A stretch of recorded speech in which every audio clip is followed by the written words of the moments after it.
Hello Universe, sa makapangyarihang Diyos si Yahweh El Shaddai, sa pangalan po ng ating Panginoong Hesus sa Banal na Espiritu Santo, binabati ko po ang bawat isa ng isang mapayapa, masaya, pinagpala at masaganang buhay po para sa bawat isa sa atin. And this is Fabian at narito po ako muli upang magbahagi ng kabutihan ng Panginoon sa ating buhay.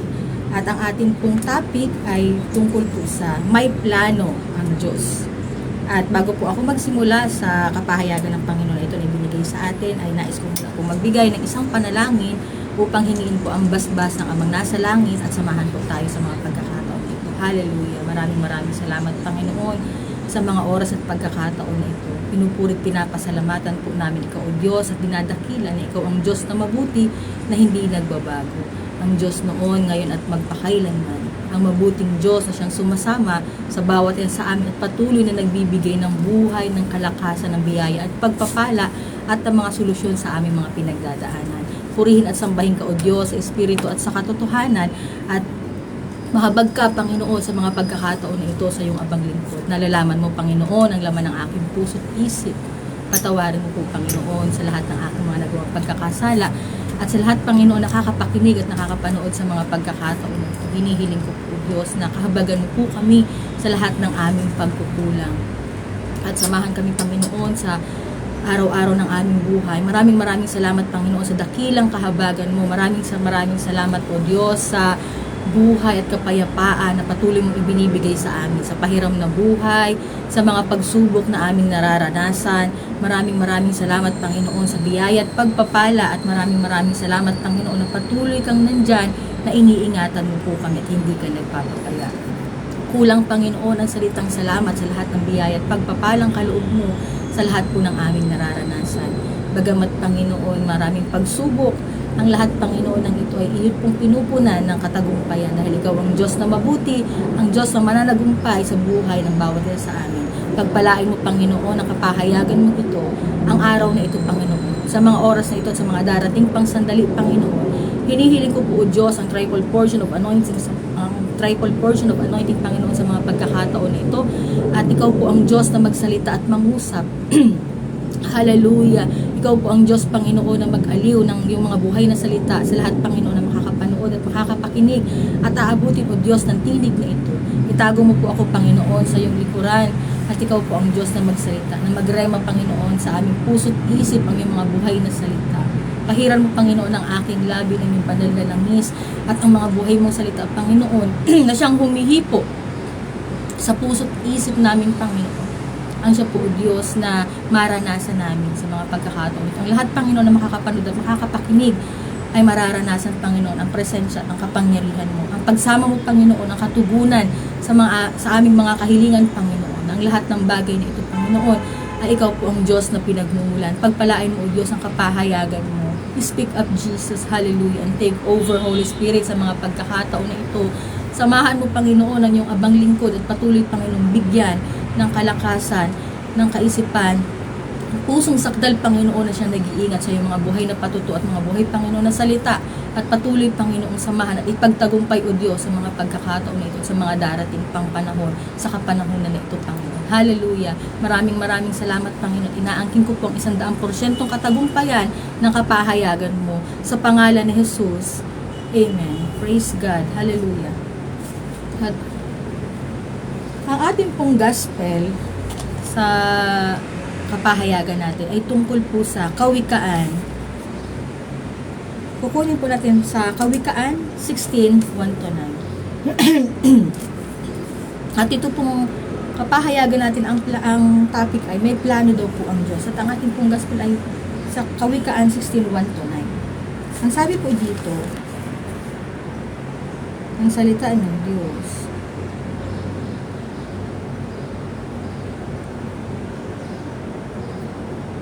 Ang sabi po sa kapahayagan, ang mga paghahanda ng puso ay ukol sa tao, ngunit ang sagot ng dila ay mula sa Panginoon. Ang lahat ng mga lakad ng tao ay malinis sa harap ng kanyang sariling mga mata, ngunit tinitimbang ng Panginoon ang mga diwa. Iukol mo sa Panginoon ang iyong mga gawa at ang iyong mga panukala ay matatatag. Ginawa ng Panginoon ang bawat bagay na ukol sa kanyang sariling wakas, o pati ng masama na ukol sa kaarawan ng kasamaan. Bawat palalo sa puso ay kasuklam-suklam sa Panginoon, bagaman maghawakan sa kamay ay walang pagsalang parurusahan.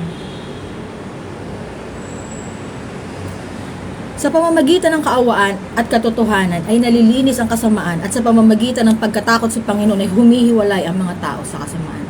Pagka ang mga lakad ng tao ay nakakapagpalugod sa Panginoon, kanyang tinitiwasay sa kanya, pati ng kanyang mga kaaway. Maigi ang kaunti na may katuwiran kaysa malalaking pakinabang na walang kaganapan. At ang puso ng tao ay kumakatha ng kanyang lakad, ngunit ang Panginoon ang nagtutuwid ng kanyang mga hakbang. Amen. Purihin ang Diyos sa mga oras nito. Ang Diyos po ang maluwalhati. Ang buhay daw po na hinubog ng Diyos sa pananampalataya ay ang buhay na matatag at may kakaibang lakas na nagmumula sa Panginoon. Minsan po inaakala natin ang Panginoon ay parang nagpapabaya na sa oras po na dumadaan tayo sa mga mabibigat na pagsubok. At minsan po may mga panalangin tayong hindi niya agad tinutupad. Parang napakatagal po ng katugunan ng Panginoon. Nadi-disappoint po tayo kasi tao lang po tayo. At minsan po, alam ba, naganap po natin yung pinagpagawa ng Panginoon. Parang hinihintay natin kaagad yung gusto niya, yung parang binabarter natin sa Panginoon na inaano kaagad po natin, pinipilit kaagad natin, ino-urgent kaagad natin ang Panginoon na magbigay kaagad siya ng katugunan doon sa pinaghalimbawa, nag-utos siya sa atin, then nagmamadali tayo na magbigay siya kaagad. Pero, yun nga po, na nadidisappoint tayo, nawawalan po tayo ng gana at pag-asa, nanghihina po tayo, at napapagod kasi inaakala po natin, nakalimutan na po tayo ng Diyos sa lahat po ng ating mga pinagdadaanan sa buhay. Kasi, ang tao po na inuhubog ng Diyos sa pananampalataya, yan po yung buhay na matatag at may kakaiba pong lakas na hindi lang po sa material na bagay, iba po yung lakas na pinaguhugutan mo. Kasi minsan po, ang buhay ng tao, pag halimbawa po na pinadadaan ka ng Panginoon sa pagsubok, ang akala lang po natin parang basic lang po yung lahat. Pero ang pinakamahirap po sa lahat ay ang paglilingkod sa Diyos na huhubugin niya yung buhay mo. Ang huhulmahin niya yung puso mo, yung pinaghuhugutan ng source ng lakas mo. Minsan po pag may problema, hindi po natin kakayanin kasi mental health po ang kalaban natin. Mental health, ang bigat po niyan sa isip kasi paiisipin ka ng paiisipin na kung ano, bakit ganito, bakit ganyan, sisisihin po, susumbatan natin ang Panginoon sa lahat ng ating pinagdadaanan. Huhubarin po niya sa lahat, iiyak ka na parang dugo na po yung iniiyak mo at hindi mo na alam kung ano yung gagawin mo, na parang sumagad ka na, nanlulupaypay ka na doon sa sitwasyon na yun at parang walang katugunan, na parang ang tagal ng tugon ng Panginoon. Pero nagtitiwala po ba tayo mga kapatid sa proseso? Kasi yun nga po, may proseso po. May proseso po ang buhay ng tao. Lalo kapag gusto mo pong sumunod sa Panginoon. Bakit po ba natin gusto sumunod sa Panginoon? Kasi ang buhay ng tao ay may kasagaran. May kasagaran na parang may hangganan po tayo dito. Sa atin pong free will na ginagawa, yung mga kasiyahan natin, kahit magawa po natin sa buhay natin, ang lahat ng bagay, meron pong kulang na hinahanap. So yun po yung sagad ka na, ang hinahanap mo na kapayapaan. Hindi po yan kayang bilhin ng pera. Kahit gaano ka po kayaman, hindi mo kayang bilhin ang kapayapaan. Ang buhay, hindi mo po kayang bilhin. Hindi na maibabalik ang buhay isang beses lang. So yun nga po, binibigyan tayo ng kasagaran ng Diyos para makita po natin sa buhay natin kung alin ba talaga ang mahalaga. Hindi ko po sinasabing hindi maghanap ang tao ng source of income. Kasi yan po ang pinanggagalingan ng lahat ng bagay dito sa buhay natin na kailangan po natin everyday dahil tayo po ay nabubuhay pa kasi nasa flesh pa po tayo. Pero, yun nga po, kung inaakala po natin na nakalimutan na tayo ng Diyos, baka po, nasa proseso po tayo. Nasa proseso po tayo ng buhay na para hubugin tayo sa ating pananampalataya. Praise the Lord. Salamat po sa viewer. Good morning po. At, yun po, habang nagtitiwala po tayo sa Panginoon, hinuhubog po tayo lalo ng Diyos sa buhay natin upang makita niya kung gaano po ba tayo katapat sa ating paglilingkod. At kilala mo nga ba talaga ang Diyos na pinaglilingkuran mo? Manghihina ka ba kapatid sa panahon na pinaghihintay ka niya? dahil gusto niya ng mas maayos na buhay para sa iyo. Kasi iba po yung hinihiling lang natin sa gusto ibigay ng Panginoon. Minsan ang gusto lang po natin parang maliit, pero ang gusto pala ni Lord yung mas malaki. Minsan parang nasabi natin, ito lang ako Lord, dito lang ako, parang ito lang yung kaya ko. Sanay ako dito sa mga kaguluhan, sanay ako sa...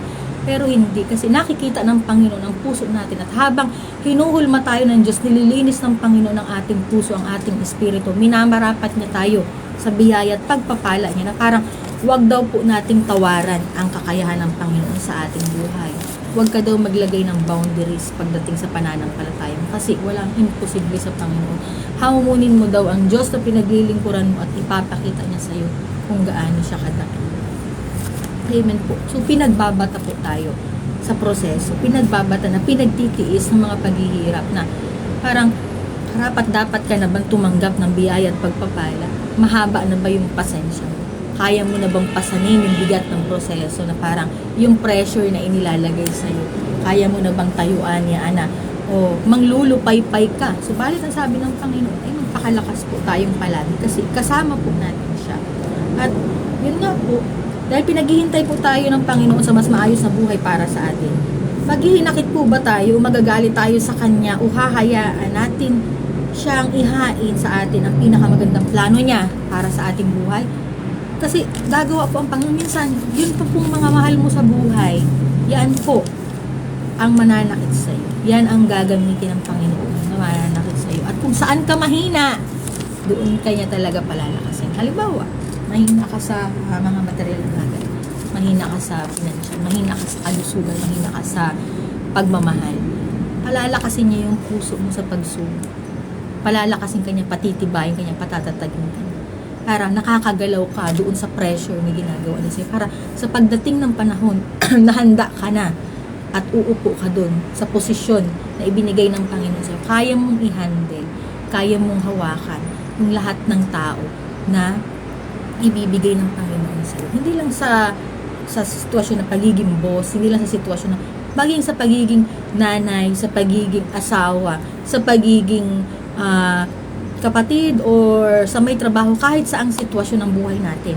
Ginagawan tayo ng Panginoon ng pressure sa buhay upang ihanda niya tayo ang ating puso't isip sa ating buhay para sa oras na ibinigay niya yung magandang plano niya para sa atin, kaya po nating panghawakan at kaya po nating tayuan. Pero napakasakit niyang kapatid kasi dinudurog ang puso mo. Handa ka ba kapatid sa pagdurog ng puso? Durugan ang laban dito. Ang laban ay sa espiritual, sa pagdating sa paglilingkod. At yun nga po, hahayaan mo ba ang Panginoon na ihain sa iyo magandang plano niya sa buhay mo? At ilang taon ka na ba kapatid na nagtitiis at nagtsatsaga sa buhay mo sa paglilingkod? At sa pagiging masunurin sa Diyos, tapos bigla mong naisip na sumuko, na parang sagad na ako. Ayoko na, pagod na ako, hindi ko na kaya. Ito na ang pinakasagad ng buhay ko. Ibig sabihin, pag dumating ka sa sagad ng buhay mo, yan ang pinaka-turning point mo. Turning point mo yan kapatid, ng malaking pagbabago. Ihanda mo yung sarili mo. Kasi paiiyakin ka talaga ng Panginoon. Saan? Sa sarap ba? Minsan sa masakit muna, paiyakin ka muna niya. Talagang sobrang sakit, mamatay-matay ka sa sakit, hindi mo kakayanin, sukong-suko ka na. Pero yan pala ang turning point ng buhay mo. At diyan kumikilos ang Panginoon. Diyan siya naghihimala sa panahon na ayaw mo. Diyan siya kung kailan bagsak na yung balikat mo, hindi mo na alam ang gagawin mo. Diyan kumikilos ang Diyos. At kung ginigising ka ng Panginoon araw-araw, ibig sabihin, buhay ka pa, may plano pa ang Panginoon para sa iyo. Kaya huwag kang sumuko kapatid, para hindi ka pahirapan ng panghihina mo. Kasi kapag sinukuan mo ang kalooban ng Panginoon, ibig sabihin, wala kang tiwala sa Diyos. Pero hanggat nabubuhay ka, lumalaban ka, hindi ka sumusuko kahit ang bigat-bigat ng pressure na ginagawa na sa iyo, na parang ayoko na Lord, hindi ko na po kaya. Hindi, may Panginoon tayong mas malaki, pinakadakila, ano man ang pinagdadaanan mo. So gumalaw ka kahit ang hirap, kumilos ka kahit ang hirap, kahit parang yung puso mo ang init, kahit parang yung pakiramdam mo na parang hindi ako makagalaw, yung mga katawan ko parang gusto lang akong humiga, gusto lang, hindi. Meron pong dahilan ang buhay ng tao palagi. Minsan, kapag tayo binibigyan ng sakit sa pakiramdam ng Panginoon, dyan niya tayo pinalalakas para mas lalo tayong magtiwala sa Kanya. At kapag nagtitiwala tayo sa kaloob na kalakasan ng Panginoon, ay doon naman po niya tayo binibigyan ng gantimpala sa ating buhay kasi nakikita niya ang pusong nagtitiwala at nagtatapat sa Kanya. Sa paglakad natin sa katuwiran, sa kalooban ng Panginoon. Amen po ba? At kung ginising ka pa ng Diyos sa oras na ito, ibig sabihin, may plano pa siya sa iyo, kapatid. Ang sabi sa Jeremiah 29:11, sapagkat nalalaman ko ang mga pag-iisip na aking iniisip sa inyo, sabi ng Panginoon, mga pag-iisip tungkol sa kapayapaan at hindi tungkol sa kasamaan, upang bigyan kayo ng pag-asa sa inyong huling lakas. Amen po na parang, ano ba sa English ng Jeremiah 29:11? Ito po yung sabi ng Panginoon, nakalimutan ko. Hindi po kasi tayo ganun kagaling ng English. Pero praise the Lord. Ay paano naman po, nakaka-English na ng mga hindi ganun ka-fluent, pero biyaya po ng Panginoon. Maraming salamat kay Lord. Tinuturuan po niya tayo ng mga languages and kung paano po makipag-communicate. At yun nga po, ang sabi ng Panginoon na nalalaman daw po ng Panginoon ang ating pong mga iniisip. At inihahanda po niya tayo. Hindi po tayo binibigyan ng mga problema sa buhay para manghina, kundi binibigyan po tayo ng kapayapaan at binibigyan po tayo ng pag-asa hanggang sa huli po ng ating wakas. At dito po sa ating topic na may plano ang Diyos, meron po tayong 4 na pag-aaralan sa topic na ito. Ang number 1 po ay, paano mo masasabing mahal ka ng Diyos? Unang-una po, paano po ba natin masabi na kapag dumaraan po tayo sa maraming pagsubok, kapag naghihirap na po ang buhay natin, kapag nasa bingit tayo ng kamatayan, kapag may malubha tayong karamdaman, kapag sagad ka na sa problema at napapasuko ka na, at kapag inuusig ka na ng mundo dahil sa paglilingkod mo, mahal ka ba talaga ng Diyos kapag ganito ang mga nararanasan mo? Totoo ba kapatid na kapag dumaraan ka sa maraming pagsubok, ay mahal ka nga niya? Pero ang sabi po dito sa 1 Corinthians 10:13, hindi dumating sa inyo ang anumang tukso, kundi yaong matitiis ng tao. Tapat ang Diyos na hindi niya itutulot na kayo tuksohin ng higit sa inyong makakaya. Kundi kalakip din ng tukso ay gagawin naman ang paraan ng pag-ilag upang ito'y inyong matiis. Amen po ba? So meron pong alalay ang Panginoon na naandyan po siya na kahit ang daw pong tukso ang maranasan natin sa ating kapwa ay hindi po niya itutulot na kumbaga hindi ka bibigyan daw po ng Panginoon ng hindi mo kaya kasi nandun ang pag-iingat din niya. Kumbaga parang sinusubok niya po tayo, hinuhulma, pero nandun pa rin siya para saluhin tayo kasi pinalalakas po niya ang ating puso at ang ating pong kaisipan na magkaroon po tayo ng matibay at matatag na puso na parang palagi ilang malambot. Nandun po yung parang emotionless ka. Nagmamahal ka, pero yung emosyon mo parang wala ka ng pakialam, parang manhid ka doon sa nasa paligid mo kasi hindi mo pwedeng palaging ibigay yung puso mo sa kanila kasi sa tuwing masasaktan ka, galit ang mararamdaman mo. Pero kung yung galit ba ang magmamando sa buhay mo, ano ang mangyayari sa'yo? Halimbawa, nakarinig ka ng hindi maganda sa kapwa mo. Nakakainis, pinag-uusap-usapan kanila. Nakakainis sa mga chismosa, nakakainis sa mga marites, palagi ikaw na lang, paparinigan ka pa naman kung ano-ano. Kung magagalit ka kapatid sa kanila, iinisin mo lang yung sarili mo. Habang sila masayang-masaya na tinutokso ka, at habang inis na inis ka, tuwang-tuwa sila, tinatawan ka. Pero kung ipapakita mo sa kanila, na kahit nasasaktan ka, na kahit ang sakit-sakit, ang Diyos ang sinusumbungan mo, makakagalaw ka at aalisin ng Panginoon yung mga pena. At hinuhubad naman ng Panginoon, nililinis ng Panginoon ang puso at kaluluwa natin sa pamamagitan ng pag-iyak. Iyak ka nila ba ng iyak? Ang sakit-sakit sa mata, ang sakit-sakit sa puso. Pero yun ang kalooban ng Panginoon na kailangan mo gawin para maganap ang buhay na gusto niya para sa'yo. Para mangyari sa'yo na hindi ka magagalitin. Mahaba ang pasensya mo na parang, kasi hindi lang yan ang pagsubok na mararanasan mo. Hindi ka lang ngayon nabubuhay sa mundo. Hindi ka lang bata. Patanda tayo kapatid. So maraming pagsubok. Araw-araw, maraming pagsubok. Ang gagawin mo lang, ibibigay sa Panginoon at tatanggapin ang buhay na kaloob ng Diyos. Kasi pagka kinokontrol natin, halimbawa po, na nag-control tayo, nakakarinig tayo na hindi maganda sa mga chismosa. Yung mga chismosa po ay Parang ang sakit-sakit ng mga sinasabi niya. Sa pagrinig po natin ng ganun, sobrang sakit po sa ating puso. At sa pagkanasasaktan po tayo, parang galit na galit tayo sa ating kapwa. So kapag yung galit po ang pinapag-drive natin sa ating buhay, hindi na po tayo makakagalo kasi ang iniisip na lang po natin, gumanti, gaganti ako. Gagantihan ko tong mga to. Nawala ka na po dun sa focus mo, dun sa goal mo. Kasi pagganti na ang lawan ng puso mo, marumi na ang puso mo, tapos biglang magtatanong ka, bakit ganito, bakit ganyan? Minsan po, parang tanggapin natin ang Panginoon kasi sabi ng Diyos, tiisin mo, batahin mo yung ipinapagawa ko sa'yo para maramdaman mo, makita mo kung ano talaga yung tunay na plano ko para sa'yo. So yun po, paano mo masasabing mahal ka ng Diyos pag dumadaan ka sa pagsubok? Mahal po tayo ng Diyos kapag marami po tayong pagsubok. Yan po ang mapapalad na tao. Yung maraming pagsubok, so bakit ako Lord? Ako na naman nakikita mo, ikaw po ang maganda, ikaw ang mabuti ang puso. Marami kang pagsubok. Ibig sabihin, mayaman ka sa pananampalataya, mayaman ka sa pagpapala ng Panginoon. Kaya ka maraming pagsubok. Pinagpapala ka ng Diyos. Pinagpapala ka ng kalakasan, ng pag-iingat ng Panginoon, ng divine protection. Amen po ba? At mahal po tayo ng Diyos. Kapag po naghihirap tayo, yan po yung kasagada ng buhay natin. Naghihirap, puro na lang paghihirap, nakakapagod na. Palagi na lang ganito. Kapag nasa bingit po tayo ng kamatayan, dyan po dumadating ang himala ng Panginoon. Hindi po nagpapahuli ang Panginoon. Sa last 2 minutes ng buhay natin, nandyan po ang paglingat.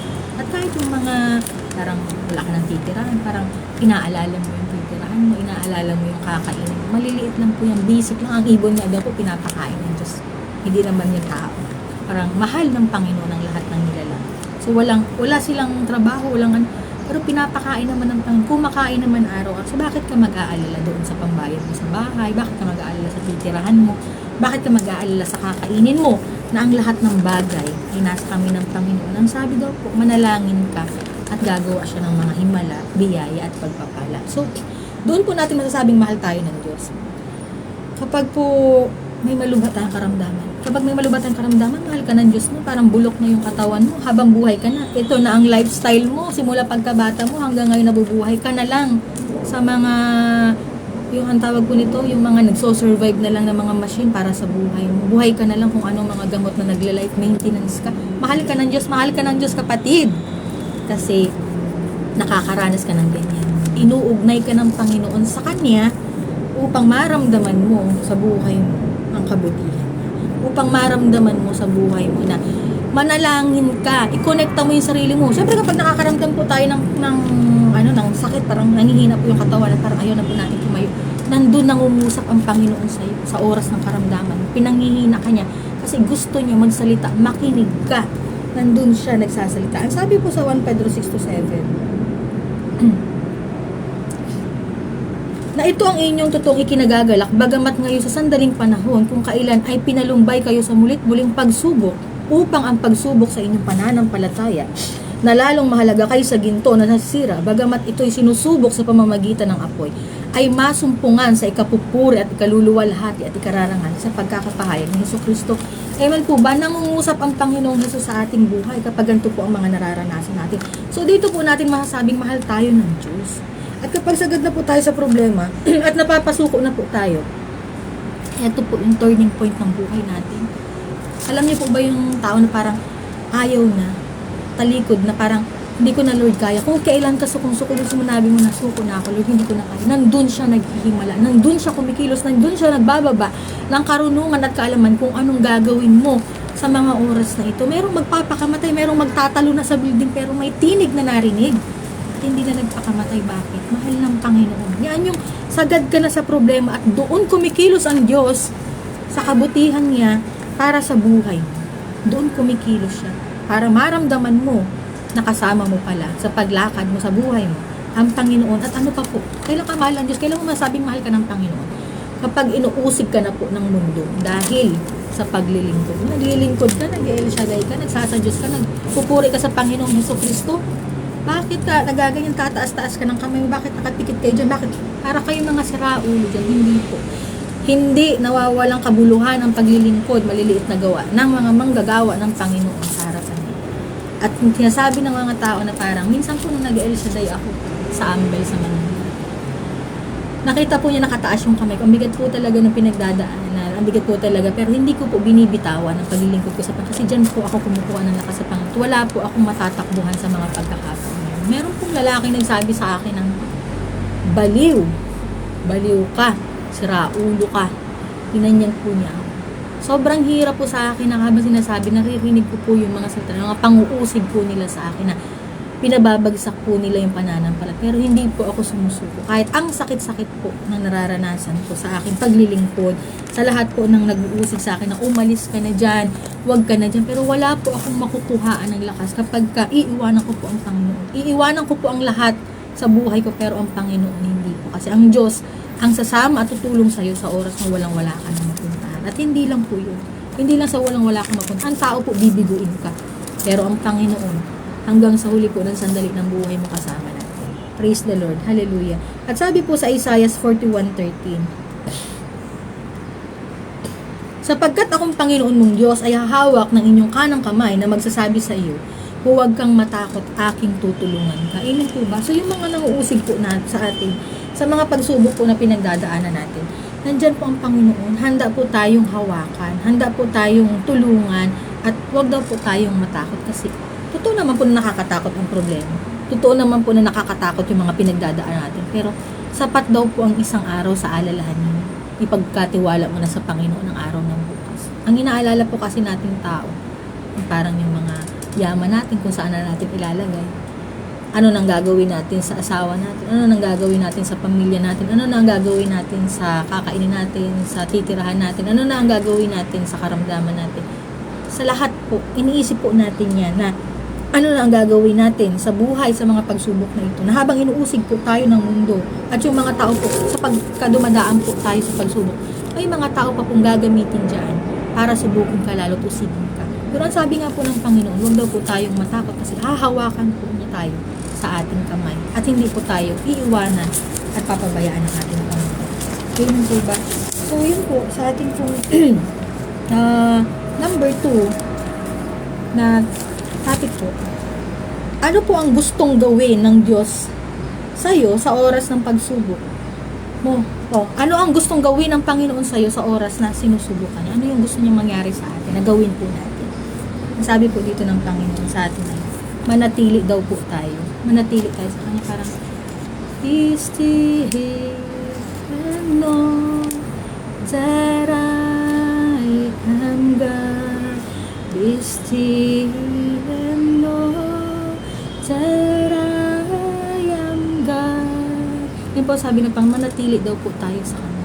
Manatili tayo, pinapaalala sa atin ng Panginoon, nakasama po natin siya. Kapag po ang bigat ng mga pagsubok na pinagdadaanan sa buhay natin, meron pong parang awit or meron pong magpapakita po ang Panginoon sa, minsan sa billboard, minsan sa cellphone na parang be still or trust in God, magtiwala daw po tayo sa Kanya. So yun po ang gustong gawin ng Panginoon sa atin, na habang dumadaan po tayo sa pagsubok, sinusubok po ang ating pananampalataya. Hinuhulma po tayo ang ating puso para lumabas daw po. Ang puso daw po, ang pananampalataya, hinuhulma daw po sa apoy upang maging ginto at makita daw po ng Panginoon sa ating buhay kung karapat dapat at tapat po tayo na naglilingkod sa Kanya. So yun po, na hindi naman po tinitingnan ng Panginoon ang pagkakasala natin sa nakaraan nating buhay bilang tao. Hindi lang sa nakaraan. Ngayon po, hindi niya tinitingnan sa buhay natin kung sino ka, ano man ang katatayuan mo.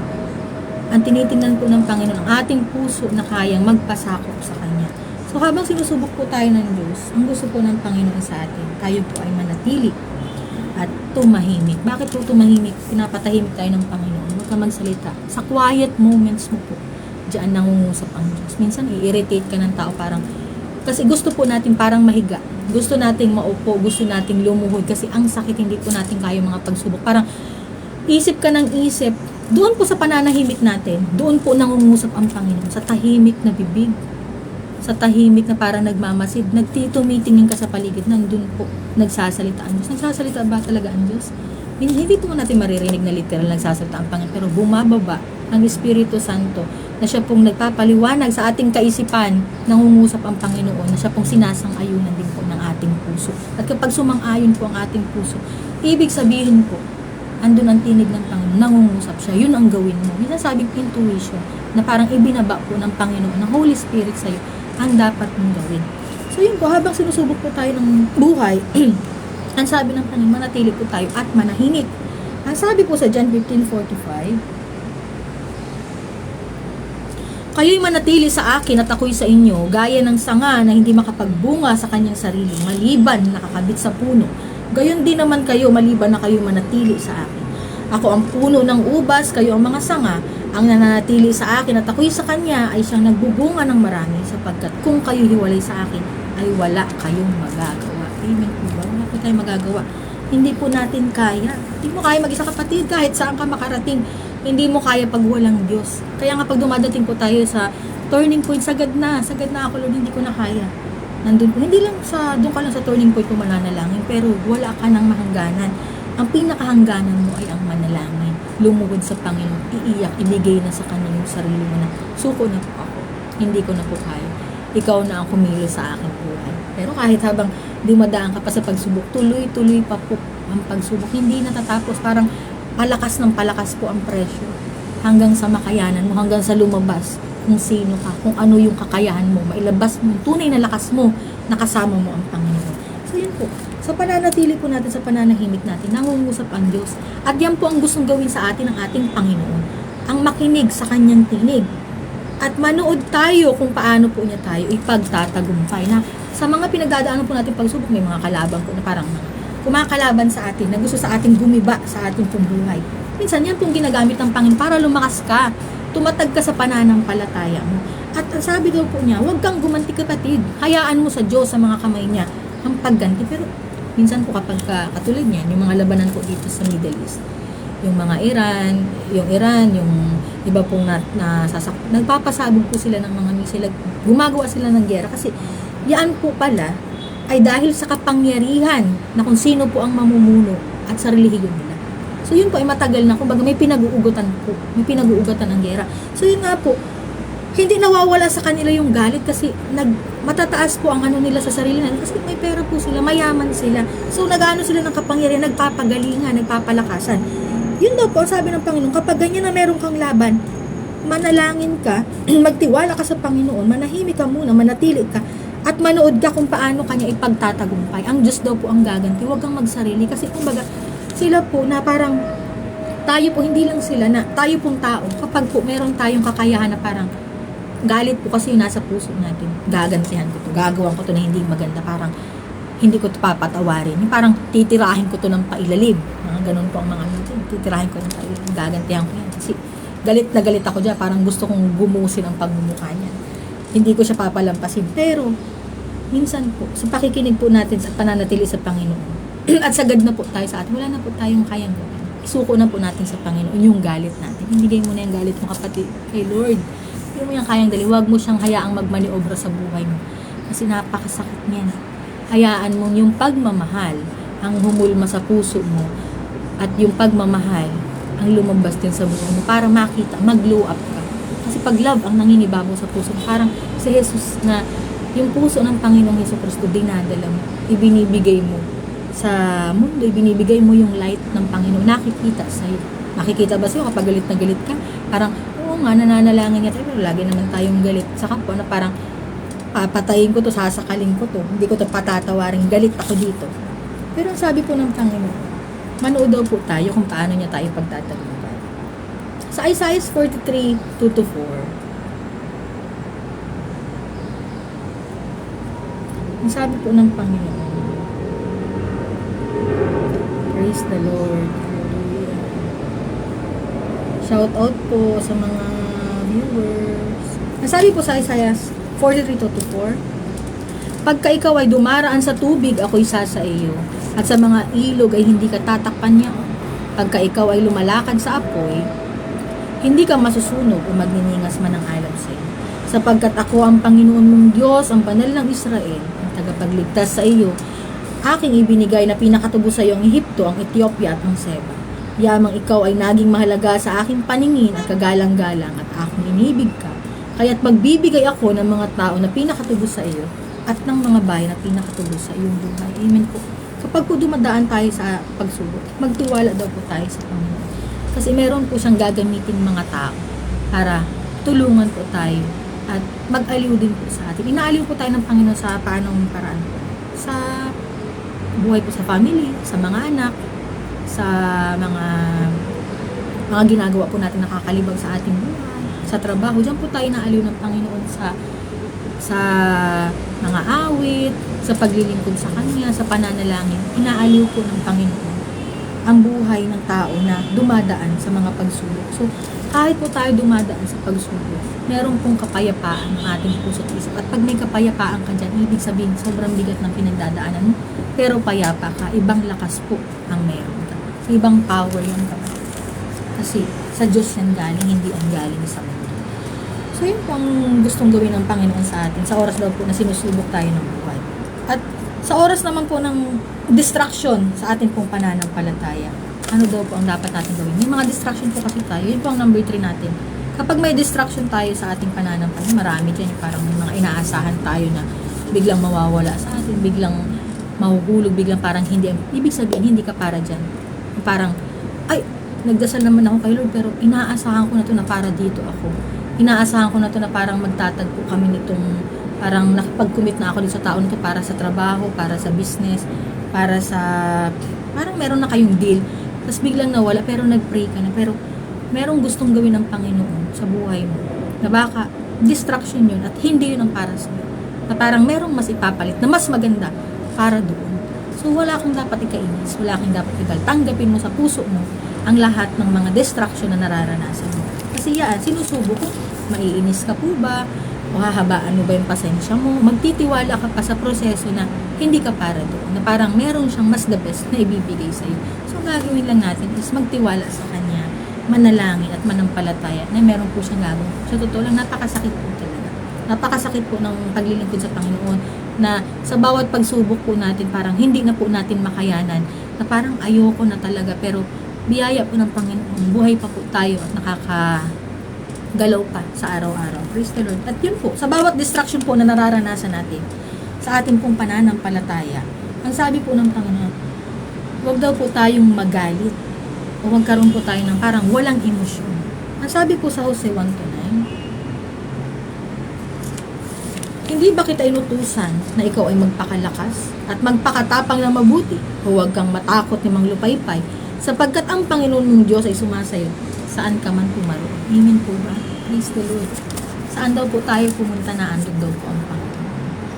At ang gusto lang po ng Panginoon sa atin, habang po may mga distraction po tayo sa ating buhay, meron pong mga nangiinis, meron pong mga parang, ang tawag nyo, may mga paulit-ulit kang sisiraan ka, may mga gagawa sa'yo ng hindi maganda. Huwag ka lang sasaktan kapatid. Basta hanggat hindi ka sinasaktan ng physical, okay lang yung parang mga naririnig mo lang naman, parang paulit-ulit ka lang nilang pinababagsak, parang pinahihina ka nila, parang ginagawa ka nilang baliw sa ginagawa nila. Pero sa totoo lang, yung mga taong naninira na yan din yung nagpapahina sa sarili kasi wala kang emosyon. Ang gusto ng Panginoon, huwag mo silang bigyan ng emosyon, huwag mo silang pansinin yung mga paninira sa'yo. Yung parang ayoko na sa mga katrabaho ko, nakakabuisit ang mga pagmumukha. Ayoko na dito sa kapitbahay namin na chismosa, palagi na lang bukang bibigay ako. Paano ka naman po siguro hindi i-judge kasi baka parang kung para paano na lang din po ang ginagawa mo dyan. Parang, minsan po, parang ini-irritate po tayo ng buhay para mag-move tayo. Minsan ginagamit sila ni Lord para gumalaw ka, hindi ka parang atakihin, parang gusto ka na, ang tawag ito, gusto ka parang hulmahin, gusto kang buuhin, gusto kang patigasin. At ang sabi nga daw po, sa oras daw po ng distraction natin, huwag daw po tayo magalit. At huwag daw po tayong mabuhisit na parang magkaroon tayo ng walang emosyon, patigasin natin yung ating. Pero ang hirap po talaga, pag likas kang talagang mabuting tao, likas ka talagang mapagmahal, mahirap yung sasabihin, mapagmahal ako, parang hindi ko kaya ng walang emosyon, ay parang, kasi po yung puso natin, hindi natin iniingatan, hindi siya guarded, parang wala siyang bakod. Kaya, ang bilis po nating magalit.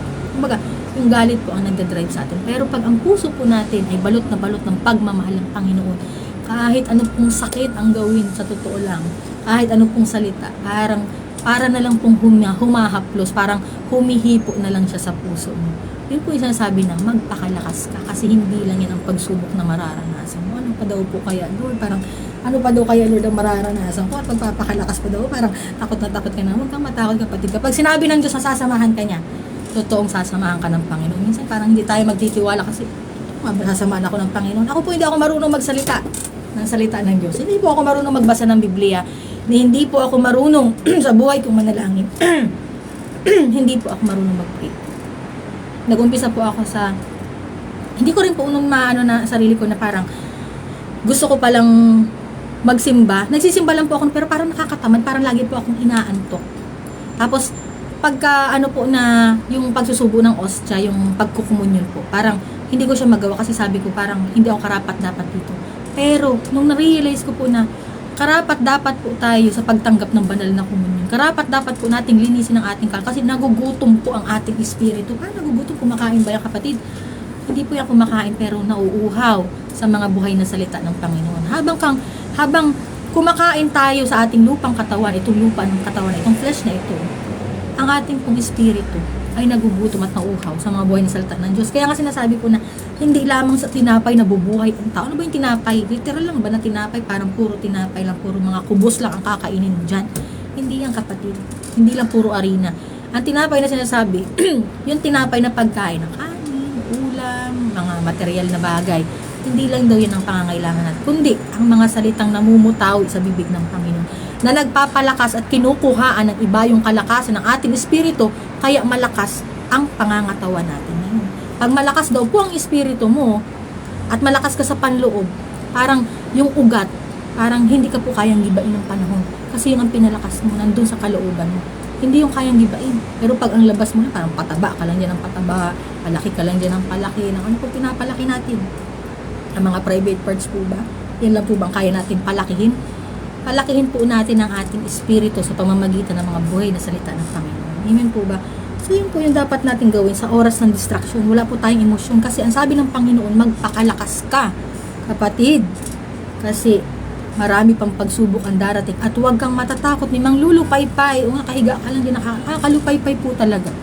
Nakakalupaypay talaga yung mga kapag ka marami kang maririnig, parang nakakapanlupaypay. Pero hindi po, habang po tayong tumatanda, habang po tayong hinuhubog at sinusubok ng Panginoon sa mga pagsubok na ito at sa mga distraction po na ginagamit niya para sa ating buhay, sa pananampalataya sa pagsubok, andun po ang kalakasan at pagsalo na bigay ng Diyos sa atin.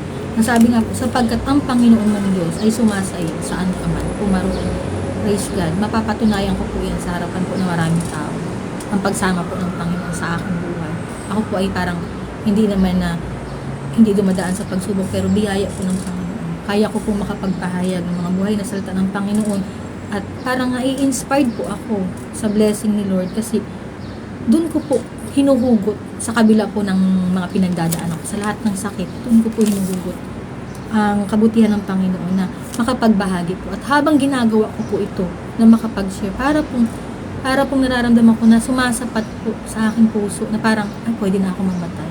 Parang nagawa ako na yung mission ko. Parang yung po palang lahat ng mga naranasan ko sa aking buhay, parang magiging buhay na patutuo po siya ngayon para makapagsalita po dito. Para makapagpahayag po ng kabutihan niya. At kahit saan po ako dalahin ng Panginoon, ay may papahayag na mabuti po ang Diyos. Mabuti po sa akin ng Panginoon na parang hindi po talaga ako iniwan ng Panginoon. Maraming salamat po at yun po ang hinihingi ko sa Panginoon. Palagi po niya akong samahan at huwag po niya akong papabayaan. Saan man po ako makarating. At yun na po, sabi po, sa lahat ng distraction po na nararanasan natin sa ating pananampalataya, sa mga tao po gumagawa sa atin ng hindi maganda, nagsasalita sa atin ng hindi maganda. Tiisin po natin, batahin natin, tiyagain po natin ang mga yun kasi sila man ay nangangailangan din po ng liwanag kasi hindi rin po nila alam yung sinasabi nila. Kasi kung talaga nakilala nila ang Panginoon, hindi po sila makakapagsalita sa kapwa. Ibig sabihin, may nakikitang liwanag sa'yo, mabunga ka, pinagpala ka ng Panginoon, kaya binabato ka ng gano'n. So, minsan po tinatanong ko, ano ang gagawin ko sa kalaban mo? Parang, mainis ba ako sa kanila? Gagantihan ko po ba sila? Minsan parang gusto ko pong takpan yung tenga ko, pero hindi. Tinatanggal ko po yung earphone ko, parang papakinggan ko kayo. Parang titingnan ko kung ano ba yung ano ninyo sa akin, titiisin ko yan, kakayanin ko ang mga sinasalita ninyo hindi maganda. Titiisin, kasi alam ko po sa sarili ko na hindi ako ganun. Kaya hindi ko po kailangan patunayan pa sa kanila at hindi ko po kailangan na parang makikipagtalo pa ako dito, makikipag-away. Sasayangin ko lang po yung oras ko na makipag-away. Nakakapagod pong magsisigaw. nakakapagod pong magsasalita ng mga walang kabuluhan. So yung mga tao po na nanira sa atin, kailangan din po yun ng liwanag kasi hindi rin po nila alam ang ginagawa nila. Hindi rin po nila alam kasi sila man ay nasasaktan sa buhay. Hindi pa kasi nila parang nararanasan nyo, kaya hindi po nila alam kung ano yung sinasabi nila. Pero kung naranasan nila, hindi po sila makakapagsalita ng gano'n. At kung ano po na sa pagsasalita po natin ng hindi maganda sa ating pong kapwa. Naandun po yung pagsama ng Panginoon na paghulma niya sa ating puso. At sa bawat po pagsasalita sa atin ng ating kapwa ng hindi maganda. At tinitiis po natin yun at nagkakaroon po tayo ng pagbabata. At pinapalakas po ng Panginoon ng ating puso. Pero sabi ng Panginoon, harapin mo sila ng walang emosyon. Paano mo mararanasan yung walang emosyon? Habang paulit-ulit mong nararanasan yan sa araw-araw ng iyong buhay, doon ka hinuhulma hanggang sa napapolish. Parang, ano ka na, parang makinis ka na. Ready ka na. Hanggang sila nanonood na lang sila sa'yo. Nakikinig na lang sila sa'yo. Parang tinitingnan ka na lang nila kasi naniniwala sila sa liwanag mo. Na yung liwanag na yan ang gagaling na ay galing sa Panginoon. Praise the Lord. Mabuti po ang Diyos. Kasi sabi nga po, paano ka makakaakay ng kapwa mo sa kabutihan niya sa paglilingkod kung hindi naman nakikita sa iyo? Minsan kasi po, parang tinitingnan lang po natin material na bagay. Titingnan natin kung mayaman ba itong taong ito? Karapat dapat ba itong parang pakinggan? Karapat dapat ba siyang pagkatiwalaan? Na bakit ako nakikinig sa kanya? Eh hindi ko naman sa kanya nakikita yung buhay ng mayaman siya. Huwag ka dun kapatid tumingin. Tumingin ka dun sa puso na malakas na kahit anong pagsubok ay hindi nagigiba. Kasi kahit anong pagsubok parang hindi ka na kayang anuhin. Hinog ka sa panahon kapatid. Ganun yung parang huwag mong hayaan na parang i-define ka ng nakaraan mo. Huwag mong hayaan kasi hindi yan ang mag-define sa nakaraan mo. Yang nakaraan mo, yang dilim na pinagdaanan mo, yan ang magiging liwanag mo. Kasi sa kadiliman, dun mo nakikita ang liwanag ng Panginoon na siyang magtataas sa'yo.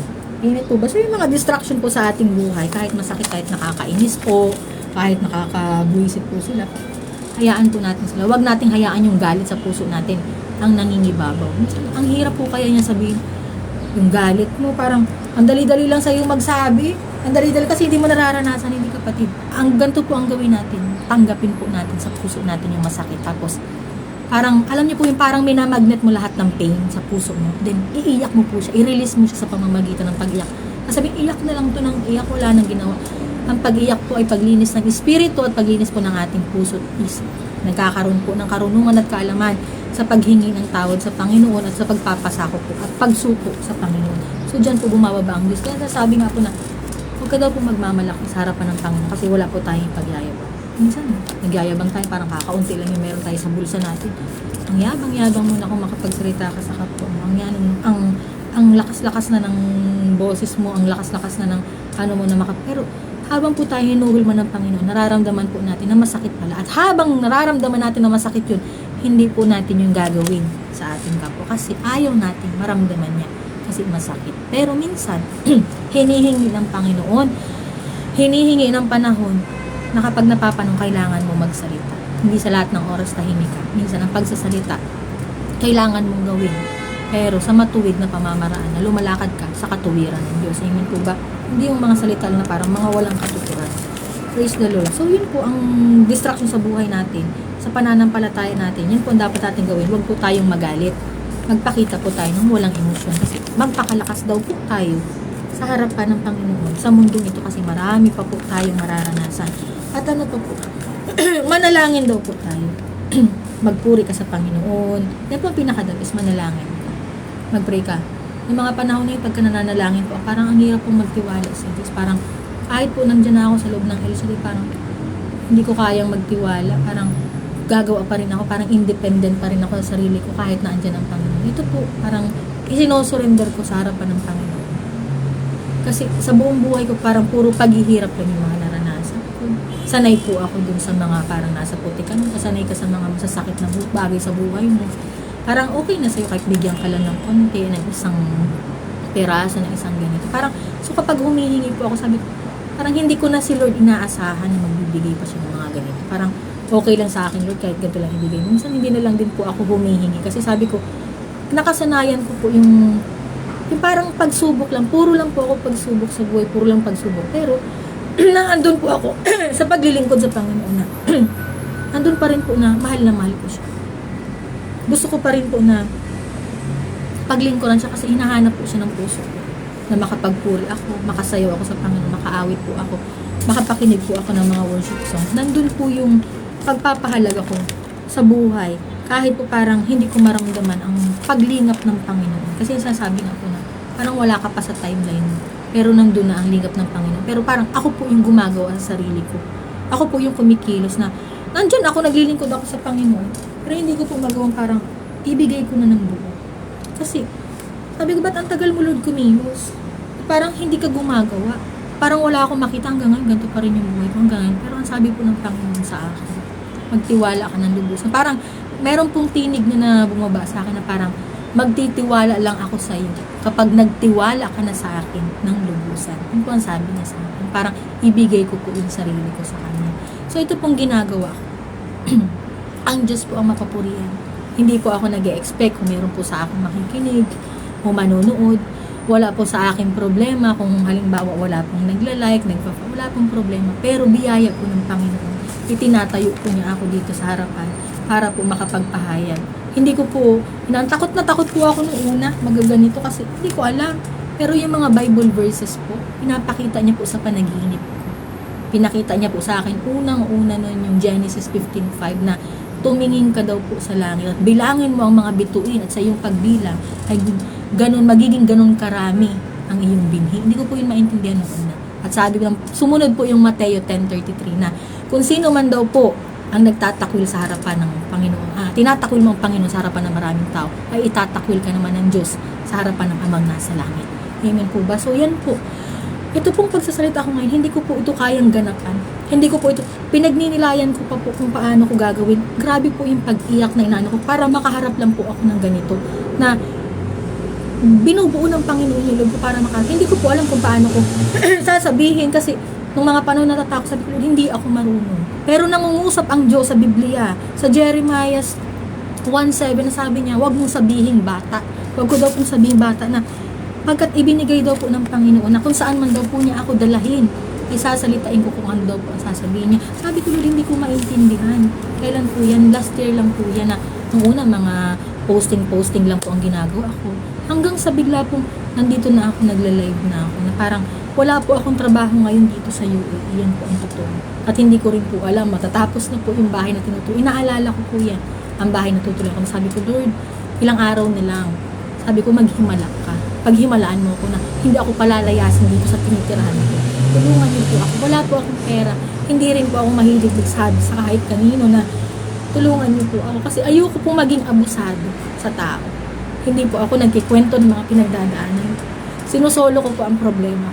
Pero ang Diyos nangungusap po sa akin na magpahayag ka. Sabihin mo itong salita ko. At magpahayag at sasamahan kita. Takot na takot po ako. Hindi ko po alam gagawin. Hindi ko alam dito sa paglalag ko kung meron po bang manunood, meron po bang makikinig. Pero ito pong mga Bible verses na ito, nangungusap po ito sa akin. Ang Biblia po katabi ko sa pagtulog. Hindi po ako magaling sa Bible. Hindi po ako nagbabasa ng Biblia. Hindi po ako marunong manalangin. Paulit-ulit ko pong napagtaksilan ang Panginoon sa akin pong paglilingkod.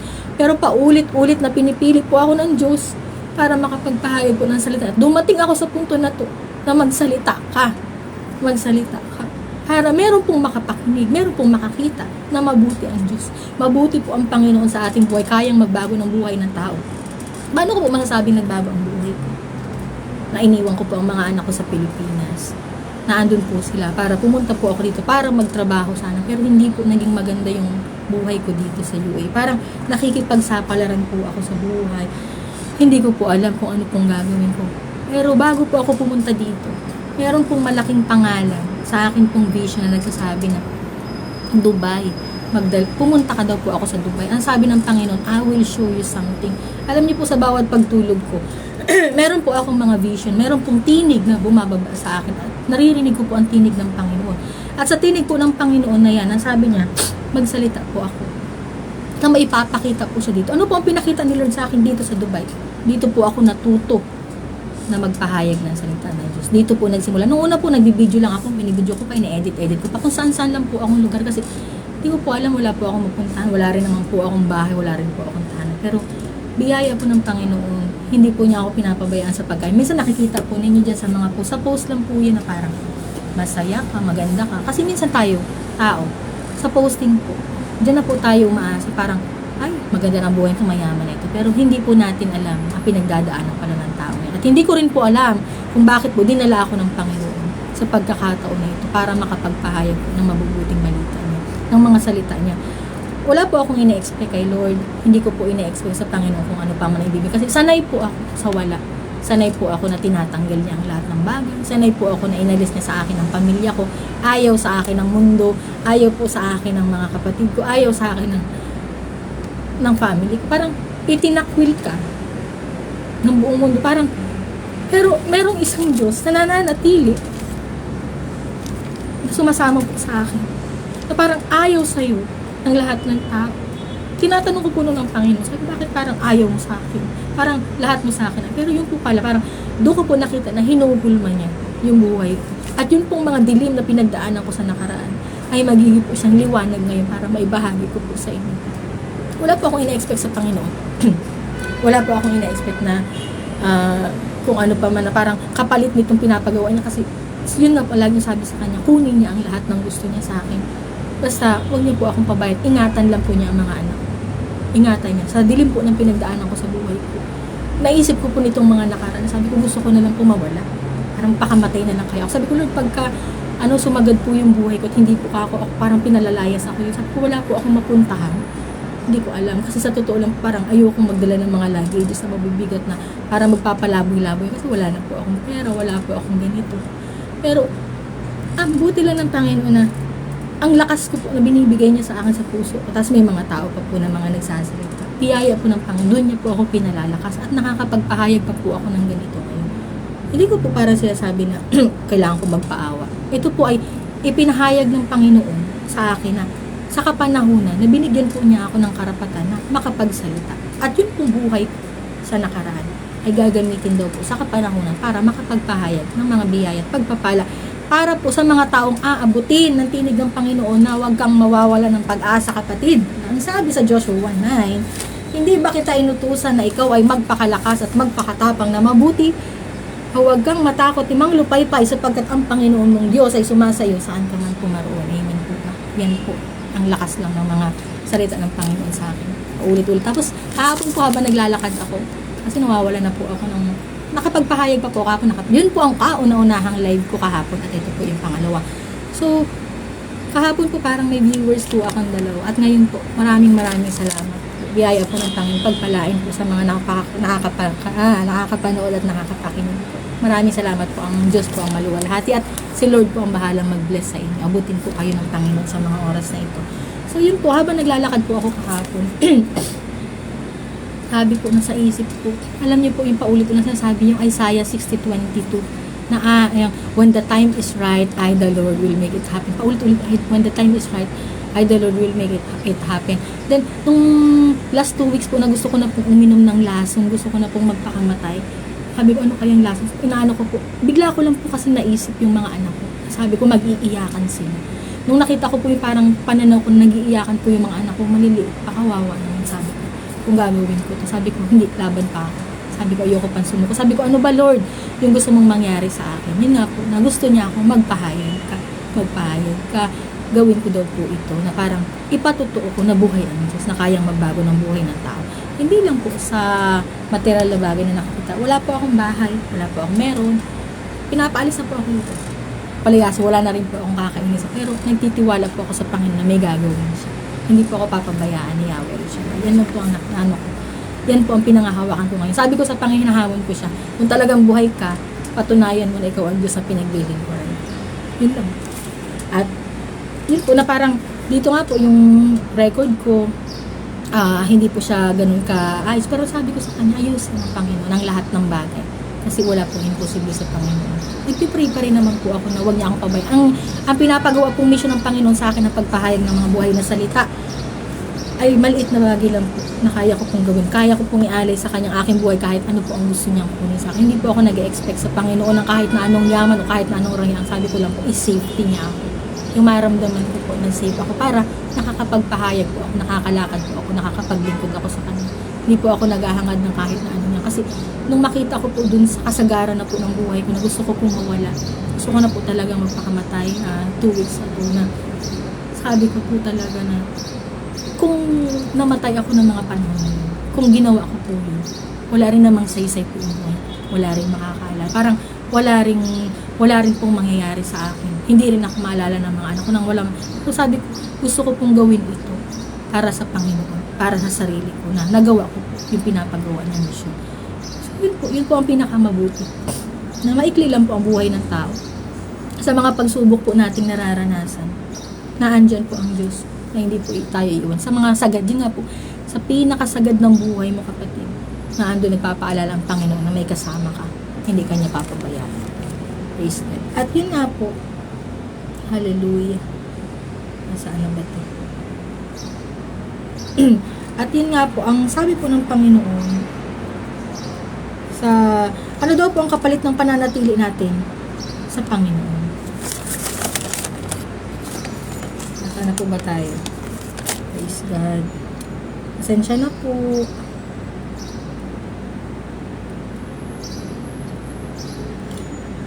Tapos yun po, kapag halimbawa, nung pong time na yun, nung magpapakamatay na po ako, sabi po ni Lord sa akin, sa ano ko, may kumakanta po sa isip ko na, be still and know that I am God.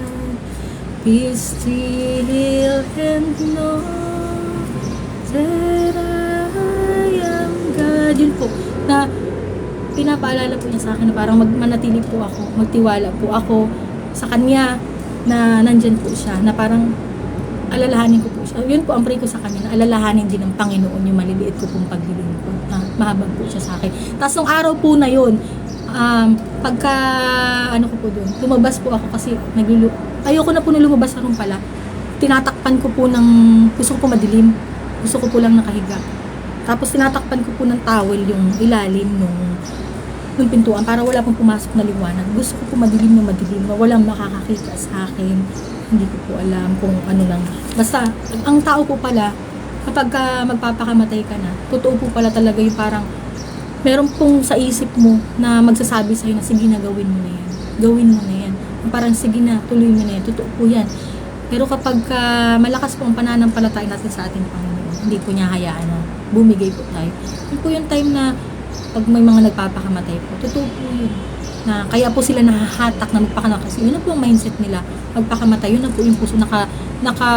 Nakatatak na po sila dun sa pagpapakamatay. At doon ko rin po naisip na kapag nagpakamatay ba ako, ang iisipin ng mga anak ko sa bawat solusyon sa buhay ang pagpapakamatay. Doon ko po kasi talagang nakita na mag-iiyakan po talaga sila.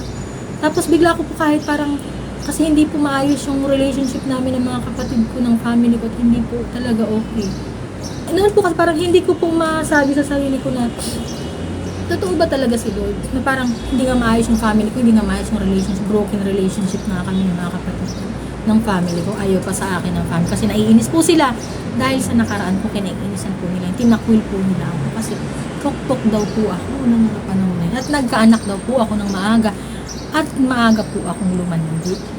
Yan po ang sabi na ayaw daw po nila sa akin. So, nilalayuan po nila ako. Ako naman po, ng mga panahon na yun, puro mga mabubuting intensyon na kaya ako po yung ginagawa. Kasi gusto ko po na kumain kami. Kasi mahirap lang po yung buhay namin. Wala po akong source of income. Ang alam kong source of income, kumuha doon ng pera sa mga bar, sa mga lalaki, nahugot-hutan ko. Siyempre, ito pong ganda ko, binibenta ko po, ganun po kababa ang mga lipad. Na parang magdalay na. At ito pa po ang ipapatotoo ko. Yung panahon po na gusto ko na magpakamatay, doon po na sinasarado ko na yung room. Kahit pa paano po, sabi po doon ng may-ari ng room, lumipat daw po ako. Nagpapasalamat po ako na pinalipat nila kasi kung hindi po, tuloy-tuloy na po yun. Tuloy-tuloy na po na gusto ko na talagang bawiin yung buhay. Sabi ko, ano po kayang laso ng iinumin ko? Ano kaya? Pero yun po, sabi ko hindi ako yung sinaunang parang Diyosa na nagpakamatay dahil natalo yun. Parang ganun lang po yung mindset ko. Tapos nakita ko po yung mga anak ko. At sa paglabas ko po dito sa kitchen, nung solo lang po ako, meron pong kalapating putik sa may bintana. Isang kalapati na nagpakita po sa akin. Ang kalapati po ay sign po ng Holy Spirit na kasama ko. kasama po natin ang Panginoon, na hindi siya magpapabaya. Hindi pa rin po ako masyadong na ng mga time, umiyak pa rin po ako ng sobrang hirap. Sobrang hirap po ng pinagdadaanan ko. Pero kasama ko po ang Panginoon. At sobrang hirap po na parang hindi ko po alam kung paaalisin, papalayasin na po nila ako kasi wala po akong trabaho dito. Gusto ko na napapasuko na po ako. Kahapon pumunta po ako dun sa para sa repatriation o uwi po ako ng Pilipinas. Pero habang nandun po ako sa metro po ako.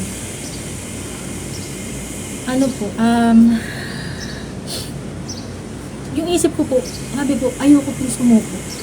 Ayokong sukuan yung pangarap para sa sarili ko. Na kung ayaw po sa akin ng mundo, sabi ko para sa sarili ko muna.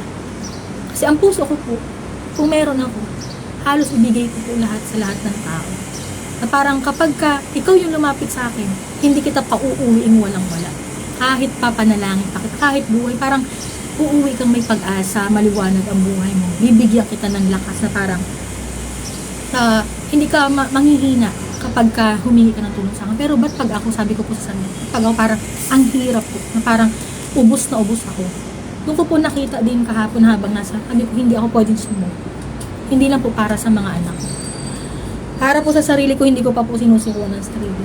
Sabi ko, gusto ko pong lumaban kasi wala pong gagawa nun para sa akin. Ako po nag-aaral po ako sa PUP ng online class pero binitawan ko lang muna po siya kasi hindi ko na po kaya pagsabay-sabay. Nasabi po sa school, kapag pumunta ka daw po dito sa ibang bansa para makapag-aral ka, may bayad na po. Kasi ako po ay free tuition. 4th year college na po ako, na second semester na po ako ngayon. Pero hindi ko po siya tinuloy kasi hindi na po kaya nung isip ko na sabay-sabay na wala po akong trabaho, wala po akong matutuloy. Naalala ko po yung pera na babayad ko dito sa tinutuluyan ko. Habang po dito sa mga tinutuluyan ko, may mga naririnig pa rin po ako. Minsan paparinig ako na parang inuusig po nila ako na minsan kasi ang tao, kapag nakikita mo, maliit ka na, down ka na, doon ka pa nila talaga pagtutulong-tulungan. Pero doon din po sinusubok ng Panginoon kung hanggang saan ang kaya mo na magtiwala ka sa Kanya. Yun po na sabay-sabay po yan. Tapos, doon po sa school, parang hindi ko po siya binitawan, hindi muna po ako nagpapaalam. Sabi lang po ng president namin sa school na at hindi daw po ako nagano kasi OJT na po namin ngayon, graduating na po ako, dapat matagal ko pong wish sa Panginoon yan.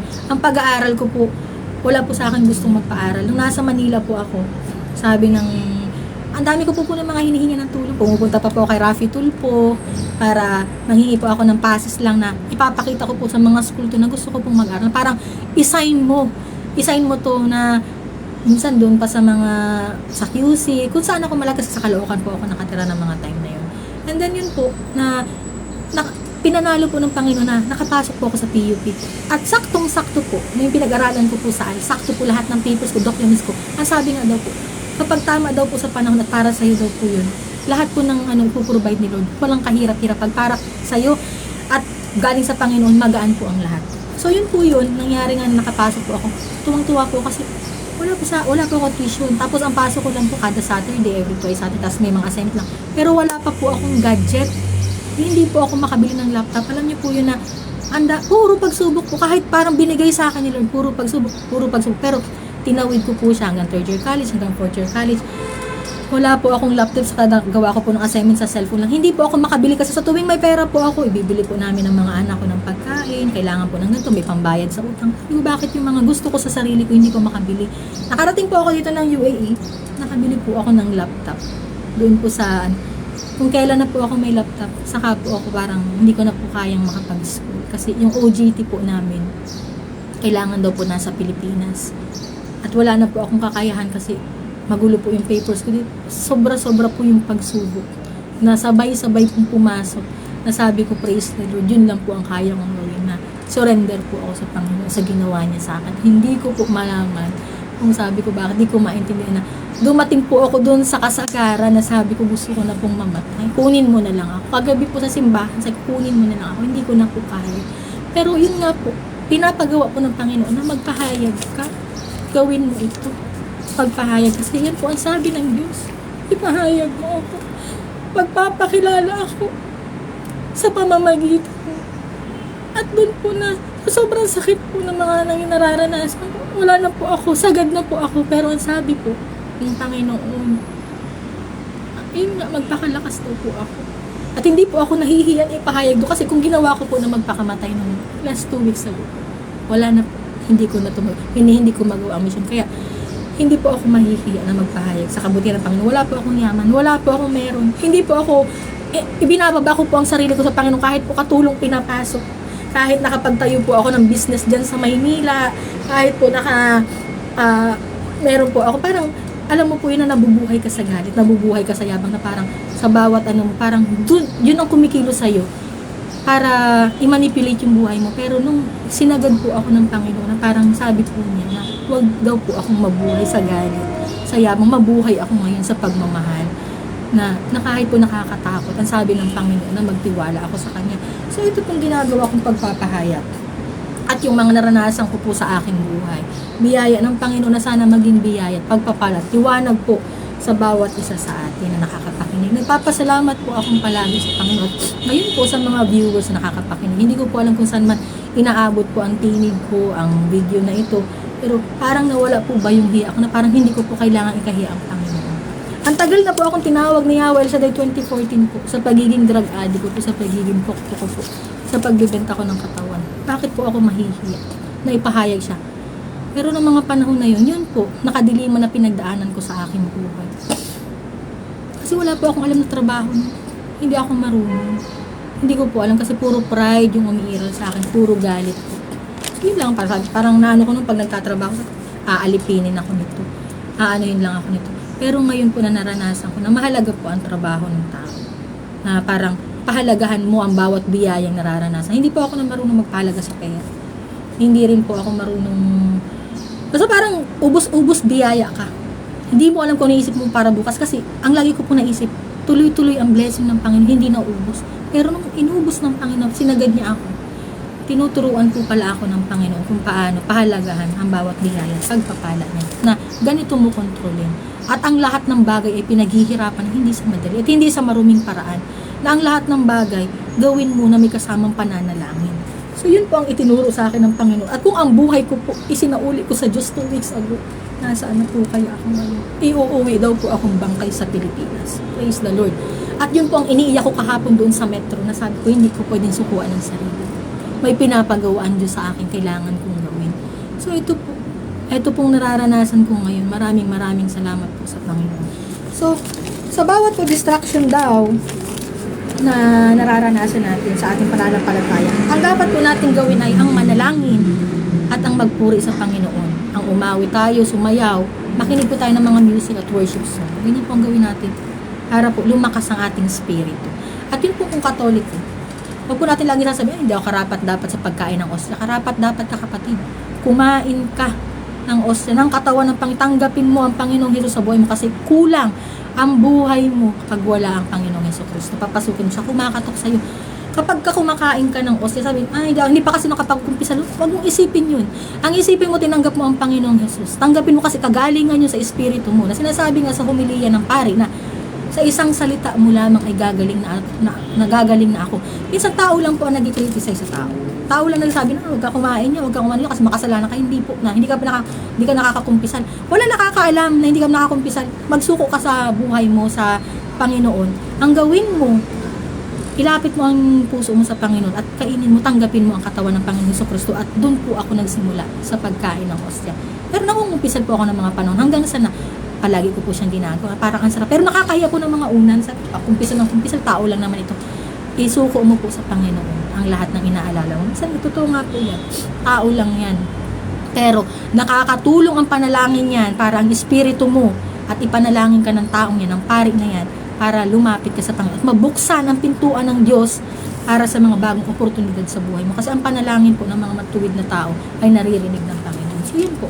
Magsimula po tayo sa pagsisimba, sa pagkain ng banal na osya, magkomunyon. Huwag po natin sabihin lagi sa natin, makasalanan ako, hindi ka makasalanan, kapatid. Ang pinipili ng Diyos, yung mga mamamatay tao, yung mga magnanakaw, yung mga prostitute, yung mga may karamdaman, yung mga magulo ang buhay, lahat ng mga kaguluhan, yan ang mahal ng Panginoon, yan ang pinipili niya. Kasi bakit? Lumapit ka sa Panginoon, wala kang matatakbuhan. Hindi niya pinipili ang Diyos, nakatapos ka ng pag-aaral, kahit kabisado mo pa yung mga Bible verses dyan. Kaya tinitingnan ng Panginoon. Ang tinitingnan ng Diyos, kapatid, yung puso mo, kung hanggang saan mo kayang magpasakop sa Kanya. Amen po ba? So, sa pananatili po natin sa Panginoon, sa lahat po ng distraction natin, nararanasan sa ating pananampalataya. Ano po ang dapat natin gawin? Umiyak lang ng umiyak?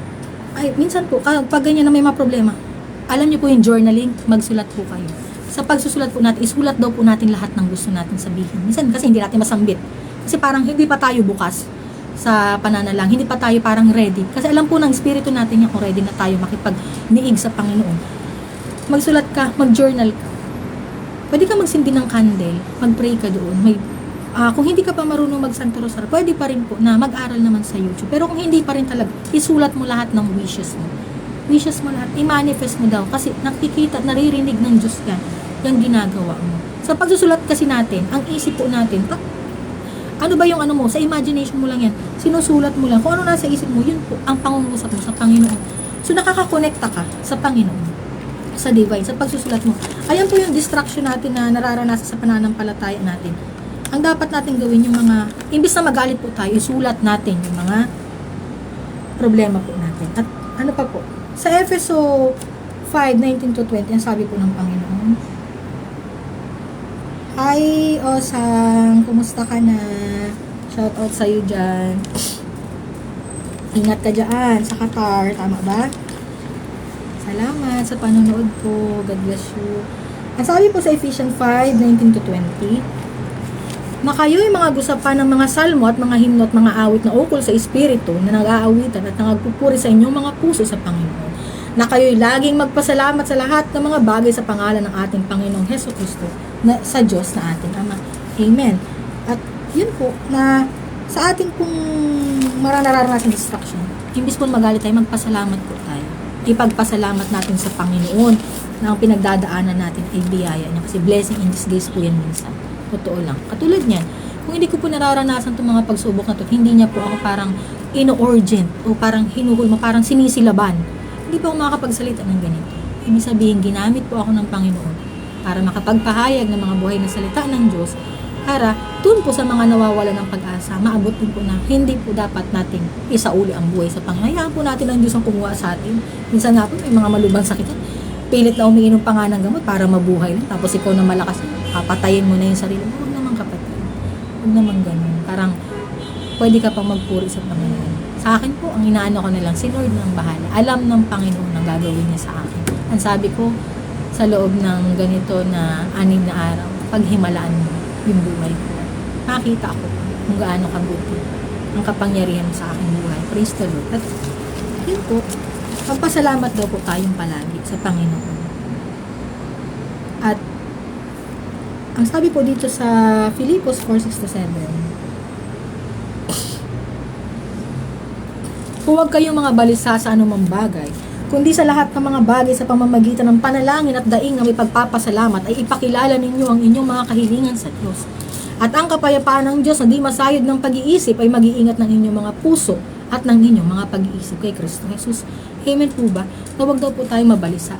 Na imbis daw po na parang magalit po tayo sa mga taong sumasabotahe sa atin, magalit daw po tayo sa mundo. Imbis na magalit po tayo dun sa mga pagsubok na sisihin po natin ang Panginoon. Huwag ka nang magsisi, manalangin ka at hingiin mo daw sa Panginoon ang bagay na gusto mo para sa iyong buhay kasi naririnig ka ng Diyos. Wala daw pong imposible sa Panginoon. Hindi lang daw, walang imposible sa Panginoon. Yan po ang pinangahawakan ko ngayon. Walang imposible sa Panginoon. Gagawa siya ng gagawa ng paraan at hindi siya magpapabaya at sasamahan niya ako sa aking pinagdadaanan. At hindi nagpapahuli ang Panginoon kapag nagawa mo ang gusto niyang gawin. Halimbawa, naging masunurin ka sa Diyos. Wala pa akong ina-expect sa Panginoon. Pero sa akin, kung pagsunod, nagtitiwala ako sa Panginoon na may gagawin siya sa aking buhay. At naniniwala po ako na hindi ako papabayaan ni Yahweh El-Shaddai. Hindi niya papabayaan ang mga anak ko at hindi po niya ako iiwanan sa ere dito. Kung tutusin ko, parang nakakatakot kasi pwedeng anytime, parang pwede po ako alam mo yun na kahit yung pwede kang mapahama, pwede kang bumalik sa kung ano, sa jail, ganyan, mapunta ka sa kulungan kasi parang wala ka ng visa, wala ka ng ano, parang magulo na yung sitwasyon mo, pero nagtitiwala po ako sa Panginoon. Hindi po ako natatakot kasi sabi ko, dinala mo ako dito. Ikaw ang nagdala sa akin sa lugar na ito, patunayan mo na ikaw ang Diyos sa pinaglilingkuran ko. At hindi mo ako dadalahin dito kung wala kang gagawin sa akin. Na parang papabayaan mo lang ako sa naglilingkod ako sa iyo. Wala pong lingkod na pinabayaan ng Panginoon. Kapag naglilingkod ka, hawa ka ng Diyos sa buhay mo at hindi ka niya iiwanan at papabayaan. At ipapakita ng Panginoon sa iyo kung gaano siya kadakila. Praise God. At umasa ka daw sa Panginoon, sa kabutihan niya. Nakikilos siya, higit pa sa inaasahan mo. Ang sabi nga daw po, see beyond limitation daw. Wag mo, ang tawag mo, sa Tagalog yan. Wag mo daw pong tawaran ang kakayahan ng Diyos na kayang gawin sa buhay. Praise the Lord. So yun lang po ang pinangahawakan ko ngayon. At sa pagpapakita niya po sa akin ng puting kalapati ng mga time na yun, nagtitiwala po ako at naniniwala ako na sinasamahan ako ni Yahweh El Shaddai. Sino po ba si El Shaddai? Diyan po ako tinawag ng Panginoon. Panginoong Yeso Cristo, ang bugtong na anak ng amang makapangyarihan sa langit. At hindi po ako mapapagod o magsasawa na magpahayag po at magbigay po ng kabutihan ng Panginoon sa bawat isa. Bagamat meron pong parang mga naiinis, may mga hindi naman to. Hindi po basehan yung parang yaman o rangya sa buhay para magpahayag ka. Na ipakita mo ang kabutihan ng Panginoon sa pinagdadaanan mo, kung gaano ka katatag, kung gaano ka pinapalakas ng Diyos. Sapat po yan na ipakita sa mundo na kasama mo ang Panginoon. Amen po ba? At hindi ka makakahikayat ng Panginoon ang mga manggagawa ng Diyos sa basa ng Panginoon. Hindi ka makakapagsauli ng kapwa mo, ng makakapag-akay ng kaluluwa na ibabalik mo sa harapan ng Panginoon. Kung nakikita sa iyong pahina-hina ka, palamya-lam niya, hindi matapang ka kapatid. Ganyan po yun. Minsan, may mga panawagan po tayo, may calling. Ang tao daw po na may mission ay hindi daw po pinagpala sa karir. Kasi ang mga misyonero ay talaga pong nakatapat lang yan sa paglilingkod sa Panginoon. Meron pong tao na naglalakad lang sa parang eto talaga, merong tinakda para sa karir, merong tinakda para sa Panginoon. Hindi daw po kasi pwedeng dalawa ang pinapanginoon ng tao. Hindi pwedeng sumusunod ka sa Diyos tapos nag-chase ka ng pera. Sumunod ka sa Panginoon at ang pera ang susunod sa iyo. Ang biyaya ang susunod sa iyo. Unahin mo kung misyonero ka. At ang misyonero po ay walang sahod. Kaya ang Diyos po ang nagpo-pour out. So yun po ang inaano ko kay Lord. Sabi ko, huwag niya akong pabayaan. Kung ginagawa mo to sa akin at pinangyayari mo to sa kapanahunan, ikaw naman ang bahalang maglaan ng aking mga pangangailangan. Yun lang po ang pinagkakatiwalaan ko sa Panginoon. At may mga taong itinakda sa pagtatrabaho, sa paghahanap buhay. Mahalin po natin ang ating hanap buhay, ang ating trabaho kasi binigay po yan ng Panginoon. At biyaya po yan ng Diyos na yan po ang bukal ng biyaya na pinagkukuhaan po natin ng blessing para po sa ating family. Amen po ba? So, ako po, sa pinagdadaanan ko, ibinibigay ko po sa Panginoon na siya po ang bahala sa amin ng aking mga anak. At sa number 4 po, ito po ang last natin. Ano ang kapalit ng pananatili mo sa Panginoon? Ano daw po ang aanihin natin? Nasabi po dito, dadalhin daw po tayo sa tamang destinasyon na para sa atin. Praise the Lord. Ang sabi po sa Isaiah 60:22, ang sabi po sa Isaiah 60:22, ang munti ay magiging 1,000 at ang maliit ay magiging matibay na bansa. Akong Panginoon ay papangyarihin kong madali sa kapanahunan. Ito po yung sa English na, when the time is right, I, the Lord, will make it happen. Ito po yung kahapon na paulit-ulit sa akin na naglalakad ako, hindi ko po talaga alam, nako-confuse po talaga ako kahit nga po sa station ng metro. Parang, sabi ko, Lord, nalilito ako. Hindi ko alam. Kasi gusto ko na po talagang umuwi. Napapasok ko na po ako. Sabi ko, gusto ko nang umuwi. Parang, ayoko na. Hindi ko na kaya, Lord. Parang, ibalik mo na lang po ako. Doon saan ako galing o para saan ako. Pero alam niyo po yung paulit-ulit na parang may tinig po na umano sa isip ko na sabi, when the time is right, I, the Lord, will make it happen. Isaiah 60:22. So, ang ganda po ng pangako ng Panginoon na papangyarihin niyang madali sa kapanahunan daw po ang ibibigay niya sa atin upang daw po maging matibay na bansa ang maliliit na bansa. At yun pa po, dadalhin po tayo ng Panginoon sa tamang destinasyon ng ating buhay kapag nananatili po tayo sa kanyang kalooban. Parang nanatili ka sa source at mamagnetin mo ang lahat ng bagay. At ano pa po yung kapalit po ng pananatili natin? Yung lakas po na hindi mo maipaliwanag. Hindi ko rin po maipaliwanag kung saan po nanggagaling itong lakas ng loob para makapagpahayag ng ito. At paano po makapagsalita ng ganito? At paano po parang ipahayag kung kabutihan ng Panginoon? Walang-wala na ako, parang walang-wala na ako, sagad na. Pero ang buhay ng Diyos na hinuhubog niya po sa pananampalataya, yun po yung buhay ng matatag at malakas. Kaya, hindi mo maipapaliwanag yung lakas na bigay niya sa pananatili mo, kapatid. Sa Filipos 4:13, nasabi ng Panginoon,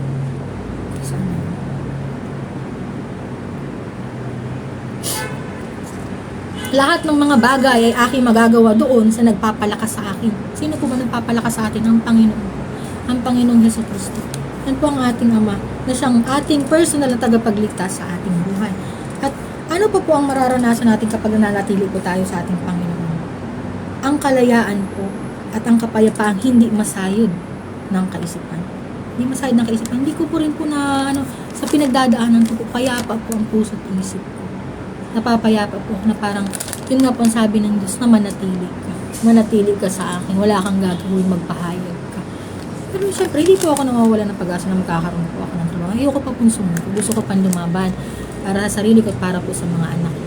Ayoko po. Kasi kung ako po nawala at namatay po at ginawa ko po yun, ano po ang mano ng mga anak ko? Wala na silang mama. Mag-iiyakan sila. At yung pangarap ko po para sa amin ng mga anak ko, hindi ko po magagawa. Kasi mahina yung mama nila. Hindi ko po kasi kinakaya yung pagsubok at problema. Pero binibigyan po ako ng iba yung lakas ng Diyos at ng kapayapaan po sa aking puso at isip. Nakakatulog pa po ako. Ito po pala, kaya hindi po ako makatulog nitong mga nakaraan. Kasi pinapagawa na po niya sa akin ito. Na parang gawin mo to, bagay na ito, magsalita ka. So, ako po parang ino-urgent niya na kailangan mo itong gawin. Kaya po pala yung mga ganon, hindi na ako makatulog, hindi na ako ano ba Lord ang gusto mong gawin? Hanggang sa'yo nga po, sabi ko, sino ba ako? Ano ba ang gusto mo? Ano ba ang mangyayari? Hindi ko rin po alam. Pero nandito po ako sa harapan ng camera at ginagawa ko po ito para ipahayag ang kabutihan ng Panginoon at siya naman po ang bahala. Hindi ko rin po alam kung ano po ang mga susunod na pangyayari. Pero mayaman po si El Shaddai. Nagtitiwala po ako sa kanya. Hindi po siya magpapabaya. Hindi po ako nawawalan ng pag-asa. Nabibigyan niya po ako ng tamang trabaho at ng tamang tao po na makakatulong sa akin para maging maayos po yung kalagayan ko dito. At ito pong tinatahan na tinutulong ko, hindi ko rin po alam. Pero biyaya po ng Panginoon. May gagawin po ang Panginoon. Yun lang po ang pinangahawakan ko. Minsan kapag sagad ka na po sa buhay, kapag parang nandun ka po sa corner ng buhay mo, tapos ayaw mo na, doon na po, susuko ka na, surrender, taas po yung kamay mo sa Panginoon. Doon po siya kumikilos. Tatalikod po talaga ako, sabi ko hindi ko kaya po. Sabi ko hindi ko po kaya, sobrang pressure na, mabigat na. Umiyak po ako sa simbahan kagabi. Nandun po ako sa may gilid, may malapit sa CR na parang meron po tumabi doon na lalaki. Nagdadasal po siya kasi naririnig niya ako umiyak. Hindi ko na po talaga makayanan. Na kung saan sana lang po, matutulog po akong umiiyak. Gumigising po akong umiiyak. Hindi ko na po makayanan yung mga nararamdaman. Sabi ko, bakit ganito yung puso ko? Parang konting tapos naaalala ko po yung mga nakaraan. Parang inaano ko po yung sarili ko na parang sinisisi ko na kaya pala ganun. Doon ko po nakita yung sarili ko na kailangan ko pong tulungan yung sarili ko na hindi palaging uubusin ko po sa pagbibigay sa kanila na parang hindi po ako nagtira para sa buhay ko. Yan po ang ano ko rin ngayon sa mga nakikinig ko na magtira po tayo, maglaan po tayo ng para sa sarili natin na huwag nating ubusin ang lahat ng pagmamahal, ang lahat ng bagay kasi sa oras na tayo po imawalan, wala po sa ating mabibigay. Kundi, yun pong lesson at karunungan na bigay ng Diyos sa akin, dala-dala ko po ngayon na gusto ko pong ibahagi na mabuti po ang Diyos. At sa pagsuko ko po sa harapan ng Panginoon, nandun po yung kalakasan niya. Hindi ko po alam kung ano po yung gantimpala ng Panginoon sa ginagawa ko ngayon. Pero naniniwala po ako na hindi siya magpapabaya. Ayoko na pong umuwi ng Pilipinas kasi sabi ko ayoko po ng lumang buhay ko. Ayoko na pong bumalik sa dati kasi sabi ko parang dyan po parang nababastos yung buong pagkatao ko. Pero minsan po, wala rin po yun sa mga tao. Minsan nasa sa atin lang po pala yun. Na parang naging ganun ka kasi kinawawa mo yung sarili mo. Parang naging pokpok ka kasi nakita mo yung kahirapan ng pamilya mo. Nakita mo, ginawa mo yun kasi gusto mo na parang pasanin mo lahat ng may inaakala mo kaya mo gawin na hindi ka nagtitiwala sa Diyos. Yung mga panahon po na ginagawa ko, hindi naman po ako nakakilala sa Panginoon. Hindi po ako marunong magdasal nun. Gusto mo, ang mga dasal ko nga lang po na parang 3 abagin ng Maria, 3 ama namin, mga ganyan lang. Sabi ko, pwede na yan. So, hindi po. Pinapalalim po ng Panginoon, pananampalataya ko. At ang gusto po ng Diyos sa akin ay parang parang isama ko siya sa buhay ko. Isama ko siya sa pag-journey ng buhay ko na may kasama po ako. Kasi wala po sa akin sumusuporta, wala sa akin parang solo ko po ang ginagawa ko sa sarili ko, nagsasarili po. Kasi wala sa akin nagmamahal. Wala sa akin may gusto. Even po yung ex-husband ko, kung parang kailangan ko pa po ba siya, na puro mga yung battered wife ka, na parang bakit puro mga kaguluhan na naranasan ko. Yun nga po, dinala ako ng Panginoon dito, sa lugar na to. Tapos, nararanasan ko po yung mga kahirapan, pero dito ko po natagpuan yung sarili ko, at dito ko po nakita ang Panginoon. na kailangan ko pong ipahayag. At dito ko po naranasan, ayoko po nang binabastos ako. Ayoko po nung parang, dati po parang ginagawa ko na kailangan kong ibuka yung sarili ko dyan sa camera, ipapakita ko. Para magkapera lang ako. Parang ibebenta ko po yung sarili ko. Parang magkapera lang ako. Kailangan ko po makipag-relationship dito para magkapera. Parang umaasa ako sa lakas ng lalaki. Para magkapera. Kasi ginagamit ko po yung ganda ko. Hindi naman po ako ganun kaganda. Pero, ang lakas po ng loob ko na parang feeling ko po, ang lakas ng karisma ko. Na parang kayang-kaya ko pong akitin ng lahat. Parang mga ganyan. Pero, mahal po ako ng Panginoon. Hindi niya po ako hinayaang mamatay. At hindi po niya ako hinayaan na malubog po sa putik. Pero, ngayon po, ang wish ko lang kayo, sabi ko nga po, kasi kakagaling ko lang din po dun sa trabaho, sa bahay, katulong po ako sa bahay. Naranasan ko na sinisigaw-sigawan. Bumabalik po yung mga trauma. Yun po, dun po parang bumabagsak ako. Pero sabi ko, Lord, okay lang naman po sa akin alipinin. Parang alipinin ako, parang okay lang sa akin, ibalik mo ako doon, gusto ko ulit magkaroon ng trabaho. Parang titiisin ko na lang ulit. Pero pilit na po akong pinapaalis ng Panginoon na doon na parang siguro po, baka meron siyang ibibigay na mas maganda para sa akin na trabaho, na makakabangon po ako, na tamang trabaho po, na magiging okay po, na hindi mahahadlangan ang paglilingkod ko po, ang pagpapahayag ko sa Kanya. At yun po, hindi po ako nag-expect ng mga viewers. Nakakagawa po ako ng mga video noon. Kahit nagpo-post ako, wala pong like, walang viewers, wala pong kahit na ano. Hindi po ako nag-expect. Basta ang lagi ko lang pong sabi sa Panginoon, bahala ka na. Sa tamang panahon, sa itinakda mo. Kung may mga pusong hihipuin, sabi ko, merong manonood mo. Ito pong ginagawa ko ngayon ay buhay ng patotoo, na buhay po ang Diyos sa aking buhay, na hindi po siya nagbabago. Kung paano niya po ako tinawag noong 2014 sa lugar ng El Shaddai sa Daet, Camarines Norte, hanggang ngayon, El Shaddai pa rin po siya. Dakilang Diyos po na nagmamahal sa akin. Sino po ba sa El Shaddai? Ang makapangyarihang Diyos. El Shaddai, tinawag po ako na El Shaddai 2014. Ayaw ko po noon ng mga nagtataas ng kamay. Ayaw ko po noon ng parang mga nakapikit ang mata. Pero nung oras po na nagtugtugan na sila, sabi ko po sa sarili ko, kasi po ganun yung lumang buhay ko na madalas ko na magdalay ng mababa ang likha na sabi ko, Lord, gusto ko na palang magbago. Ayaw ko na po pala ng ganito. Pero marami pa po akong pinagdaanan bago ang lahat ng yun, bago niya po ako dalahin dito sa kasagaran ng buhay ko. At dito ko po nakita ang sarili ko na mahalaga po ang buhay ng tao. Mahalaga po pala ako.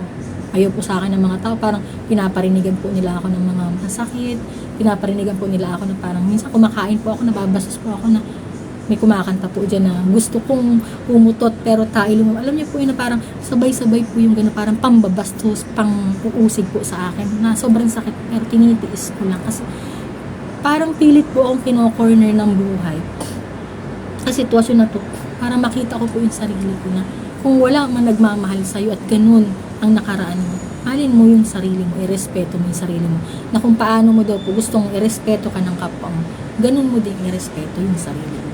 Amen po ba? So, dito ko po nakita ang sarili. Dito ko po nakita na ang Panginoon ang paglingap niya. Marami pa pong naranasan ako dito at hindi ko po siya kayang i-share lahat ngayon. Siguro bukas po o sa susunod na makakagawa po ako ulit ng topic.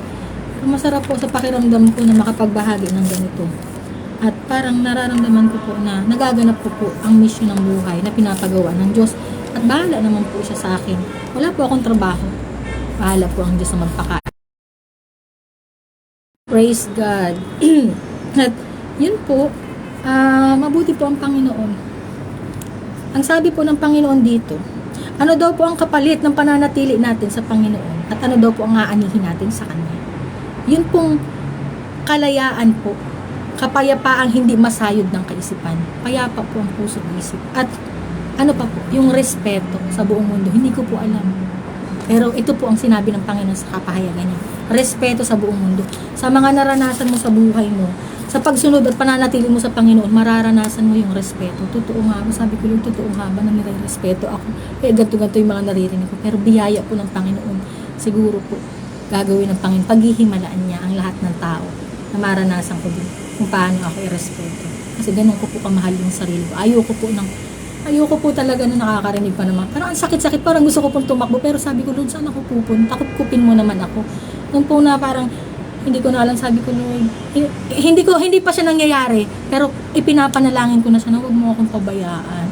Naingatan niyo po ako kasi kung nagdadala po ako ng mga buhay mong salita, kailangan po, meron akong sisilungan. Hindi po pwede, nasa lansangan ako at palabo-laboy, nabigbit-bit po yung maleta ko. Namukha po ako dyan tanga, tatawanan nila, nasasabi, Nagpapahayag ka ng salita ng Diyos, pero kawawa ka.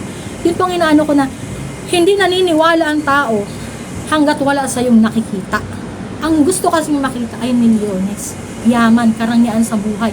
Pero ito pong ipinapahayag ko, wala po akong bagay na meron, hindi ang Panginoon lang. Pero ibinibigay ko po ng buong buo ang buhay ko sa Panginoon at kunin niya ang lahat ng meron ako at para po ako sa Kanya. Praise God. At yun lang po ang gusto kong anuhin na gamitin niya ako. Iniiyak ko po yun sa Panginoon nung mga nakaraan na iyak po ako ng iyak. Sabi ko, ginamit-gamit ang buhay ko sa ganitong kalagayan. Tapos, papabayaan mo ko sa ere. Pero, ang sabi nga po ng Panginoon na sa Isaiah 60:22, na when the time is right, I, the Lord, will make it happen. Pinangahawakan ko po yung salita niya na kapag napapanahon na, basta hindi po ako mawawala ng pag-asa. Hindi po ako nawawala ng pag-asa at hindi ko po susukuan ng sarili ko at ang Panginoon sa pinapagawa niya sa mga pagkakataon nito at sa gusto pa po niyang mangyari sa mga darating pang panahon. Praise God. At yun po, sa pananatili po natin sa ating Panginoon, meron po tayong kalayaan at payapang puso't isip. At yung respeto nga po na mararanasan po natin sa ating buhay, sa ating pong kapwa. So 1 Peter 2:17, ang sabi po dito, igalang ninyo ang lahat ng mga tao, ibigin ninyo ang pagkakapatiran at mga takot kayo sa Diyos at igalang ninyo ang hari. Ang hari, ang amang nasa langit, igalang din po natin. At kapag iginagalang mo naman ang Panginoon, ay susunod din naman. Yun nga po yung nakaka-attract ka ng blessing. Sabi daw po, kapag nasa source ka, sino ba ang source? Ang source po ba yun ng mga addict? Nasa source ka dyan, a-attract pa rin yan ng Panginoon. Bumalik ka sa Panginoon kahit ano man ang katatayuan mo sa buhay. Source ng ano? Source ng mga kasamaan, ng mga kasinungalingan, at source ng mga chismosa. Kapag nandyan ka, kapatid, hahatakin ka pa rin ng Panginoon. Bumalik ka sa tunay na source ng buhay mo at ipaparanas niya sa'yo ang hindi masayod na kapayapaan at ang pagrespeto ng buong mundo. Andun po yung sa paglapit po natin sa ating source, sa ating creator, minamagnet po natin ang lahat ng mga bagay na gusto natin. Kasi papayag ba ang Diyos? Magpapahuli ba ang Panginoon sa iyo, kapatid, na ginaganap mo ang gusto niyang mangyari pero hindi kanya pagpapalain? Pagpapalain ka ng Panginoon. Praise the Lord. Inaangkin ko na yan, Lord. Sa mga salita, alam niyo po, kapag napapanood ko po yung video ko, natutuwa po ako, naiiyak po kasi sabi ko na kaya ko palang gawin yun. Kaya ko palang magsalita. Hindi po ako marunong magsalita ng mga ganito sa mga video. Nahihiya po ako, nahiya nga din po ako minsan na kahit magpupus, parang napipilitan lang po ako.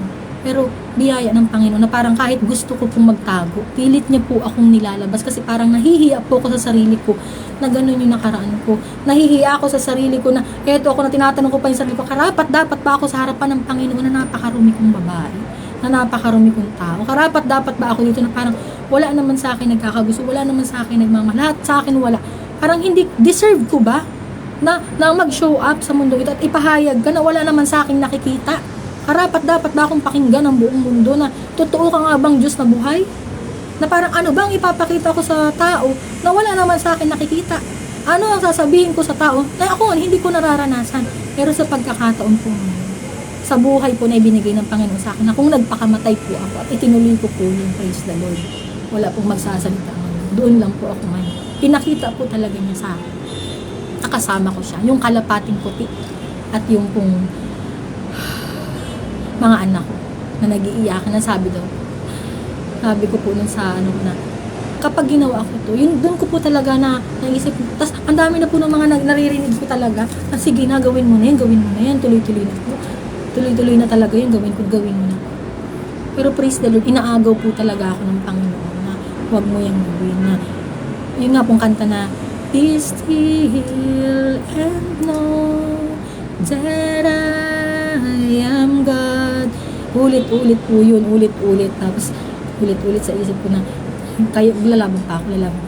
Yun po, kaya bihaya ko ng Panginoon. Hindi po kailangan ng kahit anong rangya na makita po natin na, anong tawag nito na, buhay ang Diyos. Buhay po ang Diyos kahit walang rangya ang tao. Sa payapang kalooban, malakas na puso't isip at sa buhay na pahirap, malakas na pangangat. Ang biyaya po yun ng Panginoon. Praise the Lord. At yun po, ang hindi po mapaliwanag na katagumpayan, divine breakthrough. Divine breakthrough. Binigyan po ako ng Panginoon na hindi mapaliwanag na katagumpayan. Divine breakthrough po yung naranasan ko na pinagtagumpay niya ako dun sa pag-agaw ng buhay sa akin. Inaagaw niya po yung kaluluwa ko dun sa paghatak sa akin ng kamatayan. Andun po yung divine breakthrough. At yun po, sabi po sa 1 Corinto 15:57. Datapot salamat sa Diyos na nagbibigay sa atin ng pagtatagumpay sa pamamagitan ng ating Panginoong Hesukristo. Ang Panginoong Hesus po ang nagpatagumpay sa akin.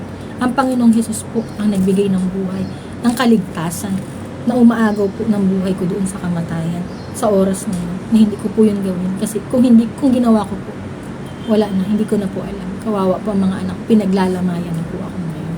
At maraming salamat po sa Panginoon sa mga pagsubok na pinagdadaanan ko po. Ibinibigay ko po sa Panginoon ang lahat ng kapurihan at ang kaluwalhatian. Sa Kanya rin po itong ginagawa ko. Siya naman po ang bahala sa akin. Parang eto po yung buhay ko. Parang gusto ko po sabihin sa sarili ko na gusto ko po mabuhay ngayon. Gusto ko ngayon sa bagong buhay na gusto ng Panginoon para sa akin. Na parang eto na po yung ako. Na parang patay na po yung old version. Parang eto na. Mabuhay ako ngayon sa biyaya at pagpapala niya. At yun po, ang sabi din po sa Proverbs 4:7-8,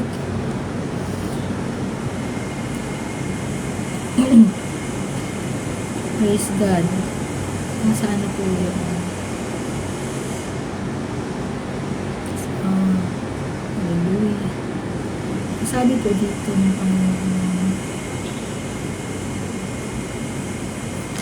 hindi ko masasabi. Okay po. Yun po ang kapalit ng pananatili natin sa ating Panginoon. Saglit lang po. Natin. Proverbs 4. Pasensya na po. Hindi pa po kasi ako ganun ka-tulong po. 7-8. Ang sabi po ng Panginoon, karunungan ay pinakapangulong bagay, kaya't kunin mo ang karunungan. Oo, sa lahat mong kukunin ay kunin mo ang unawa. Iyong ibunyi siya at kanyang itataas ka. Kanyang dadalhin ka sa karangalan pagka iyong niyakap siya. Amen. Yun lang po ang pinangahawakan ko sa Panginoon. Napakabuti po ni Yahweh El Shaddai sa aking buhay. Maraming salamat po sa mga nakapanood at sa mga nakapakinig. At sa ating pong konklusyon, susubukin ng mundo ang pananampalataya mo. Nakakabingi ang distraksyon, tawanan ng mga tao sa paligid mo, lalo sa pinagdadaanan mo. Gigibain ka nila, sasaktan, sasalitaan ng mga ikakasuko mo. Subalit ang plano ng Diyos sa buhay mo ay hindi nagbabago. Nananatili ka at kilalanin mo, manatili ka at ang sabi po, manatili ka at kilalanin mo ang Diyos sa pinaglilingkuran mo. Tayuan mo ang panawagan sa iyo at ang pananampalataya mo. At papatunayan ng Panginoon sa iyo na walang ibang Diyos kundi siya lamang. Maniwala, magtiwala at manampalataya at maging kalaban mo ay paluluhurin niya sa harap mo. Wala kang gagawin, panonoorin mo lang kung paano kanya lilingapin. Amen. Hallelujah. Maraming salamat po, Panginoon, sa mga pagkakataon nito. Na ikaw ang Diyos na mabuti na siyang gumaganap at nagpatagumpay, Panginoon, ang kapahayagan mo. Maraming salamat po sa mga taong inaabot, Panginoon, at nakakapanood at nakakapakinig, Panginoon, ng tinig ng iyong abang lingkod na ikaw po ang Diyos na nangungusap. Maraming salamat, Panginoon, sa pagsama mo po sa akin sa mga oras na ito. Hallelujah. Hindi ko po ito, Panginoon, magagawa kung hindi po dahil sa iyo. Sa lahat po ng nakapanood at nakapakinig, ikaw po ang Diyos na magpala, Panginoon. Abutin mo po sila sa kanilang mga inaalala. Abutin mo po, Panginoon, na maranasan po, O Diyos, ang kabutihan mo. Ang lahat po ng may karamdaman, Panginoon, ay magkaroon po ng kagalingan. Ang may mga inaalala, Panginoon, kabalisahan, magkaroon po, Panginoon, ng pag-asa, liwanag, Panginoon, lakas ng kalooban. Aliwin mo kami, Panginoon, ng iyong mga buhay na salita. At ito po ang biyaya, Panginoon, na maging direksyon namin sa aming buhay. Pagpalain mo po, Panginoon, ang lahat ng nagaganap sa aking buhay, sa aking pamilya, Panginoon. At ang mga nakapanood at nakapakinig, Panginoon, ang kanila pong buong sambahay ng kanilang pamilya, ang kanila pong mga anak, Panginoon. Abutin mo rin at maranasan po nila, Panginoon, ang biyaya at pagpapala mo. Ang pagsama, Panginoon, ng presensya mo, Panginoon, ng Banal na Espiritu Santo sa mga oras na ito sa amin. Ang lahat po ng nagtiyaga at ng nakapanood, nakapakinig, mararanasan po ang katagumpayan at pagtugon mo naman, Panginoon, sa mga kahilingan po namin para rin po sa kanila. Hallelujah. Maraming salamat, Panginoon. Ikaw po ang Diyos na naluwalhati sa mga pagkakataon na ito. Binibigay at pinagkakatiwala ko po sa mga kamay mo.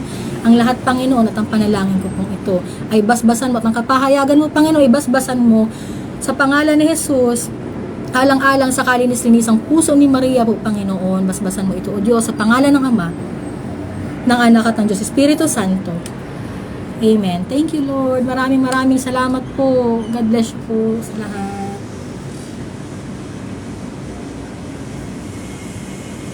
Praise God.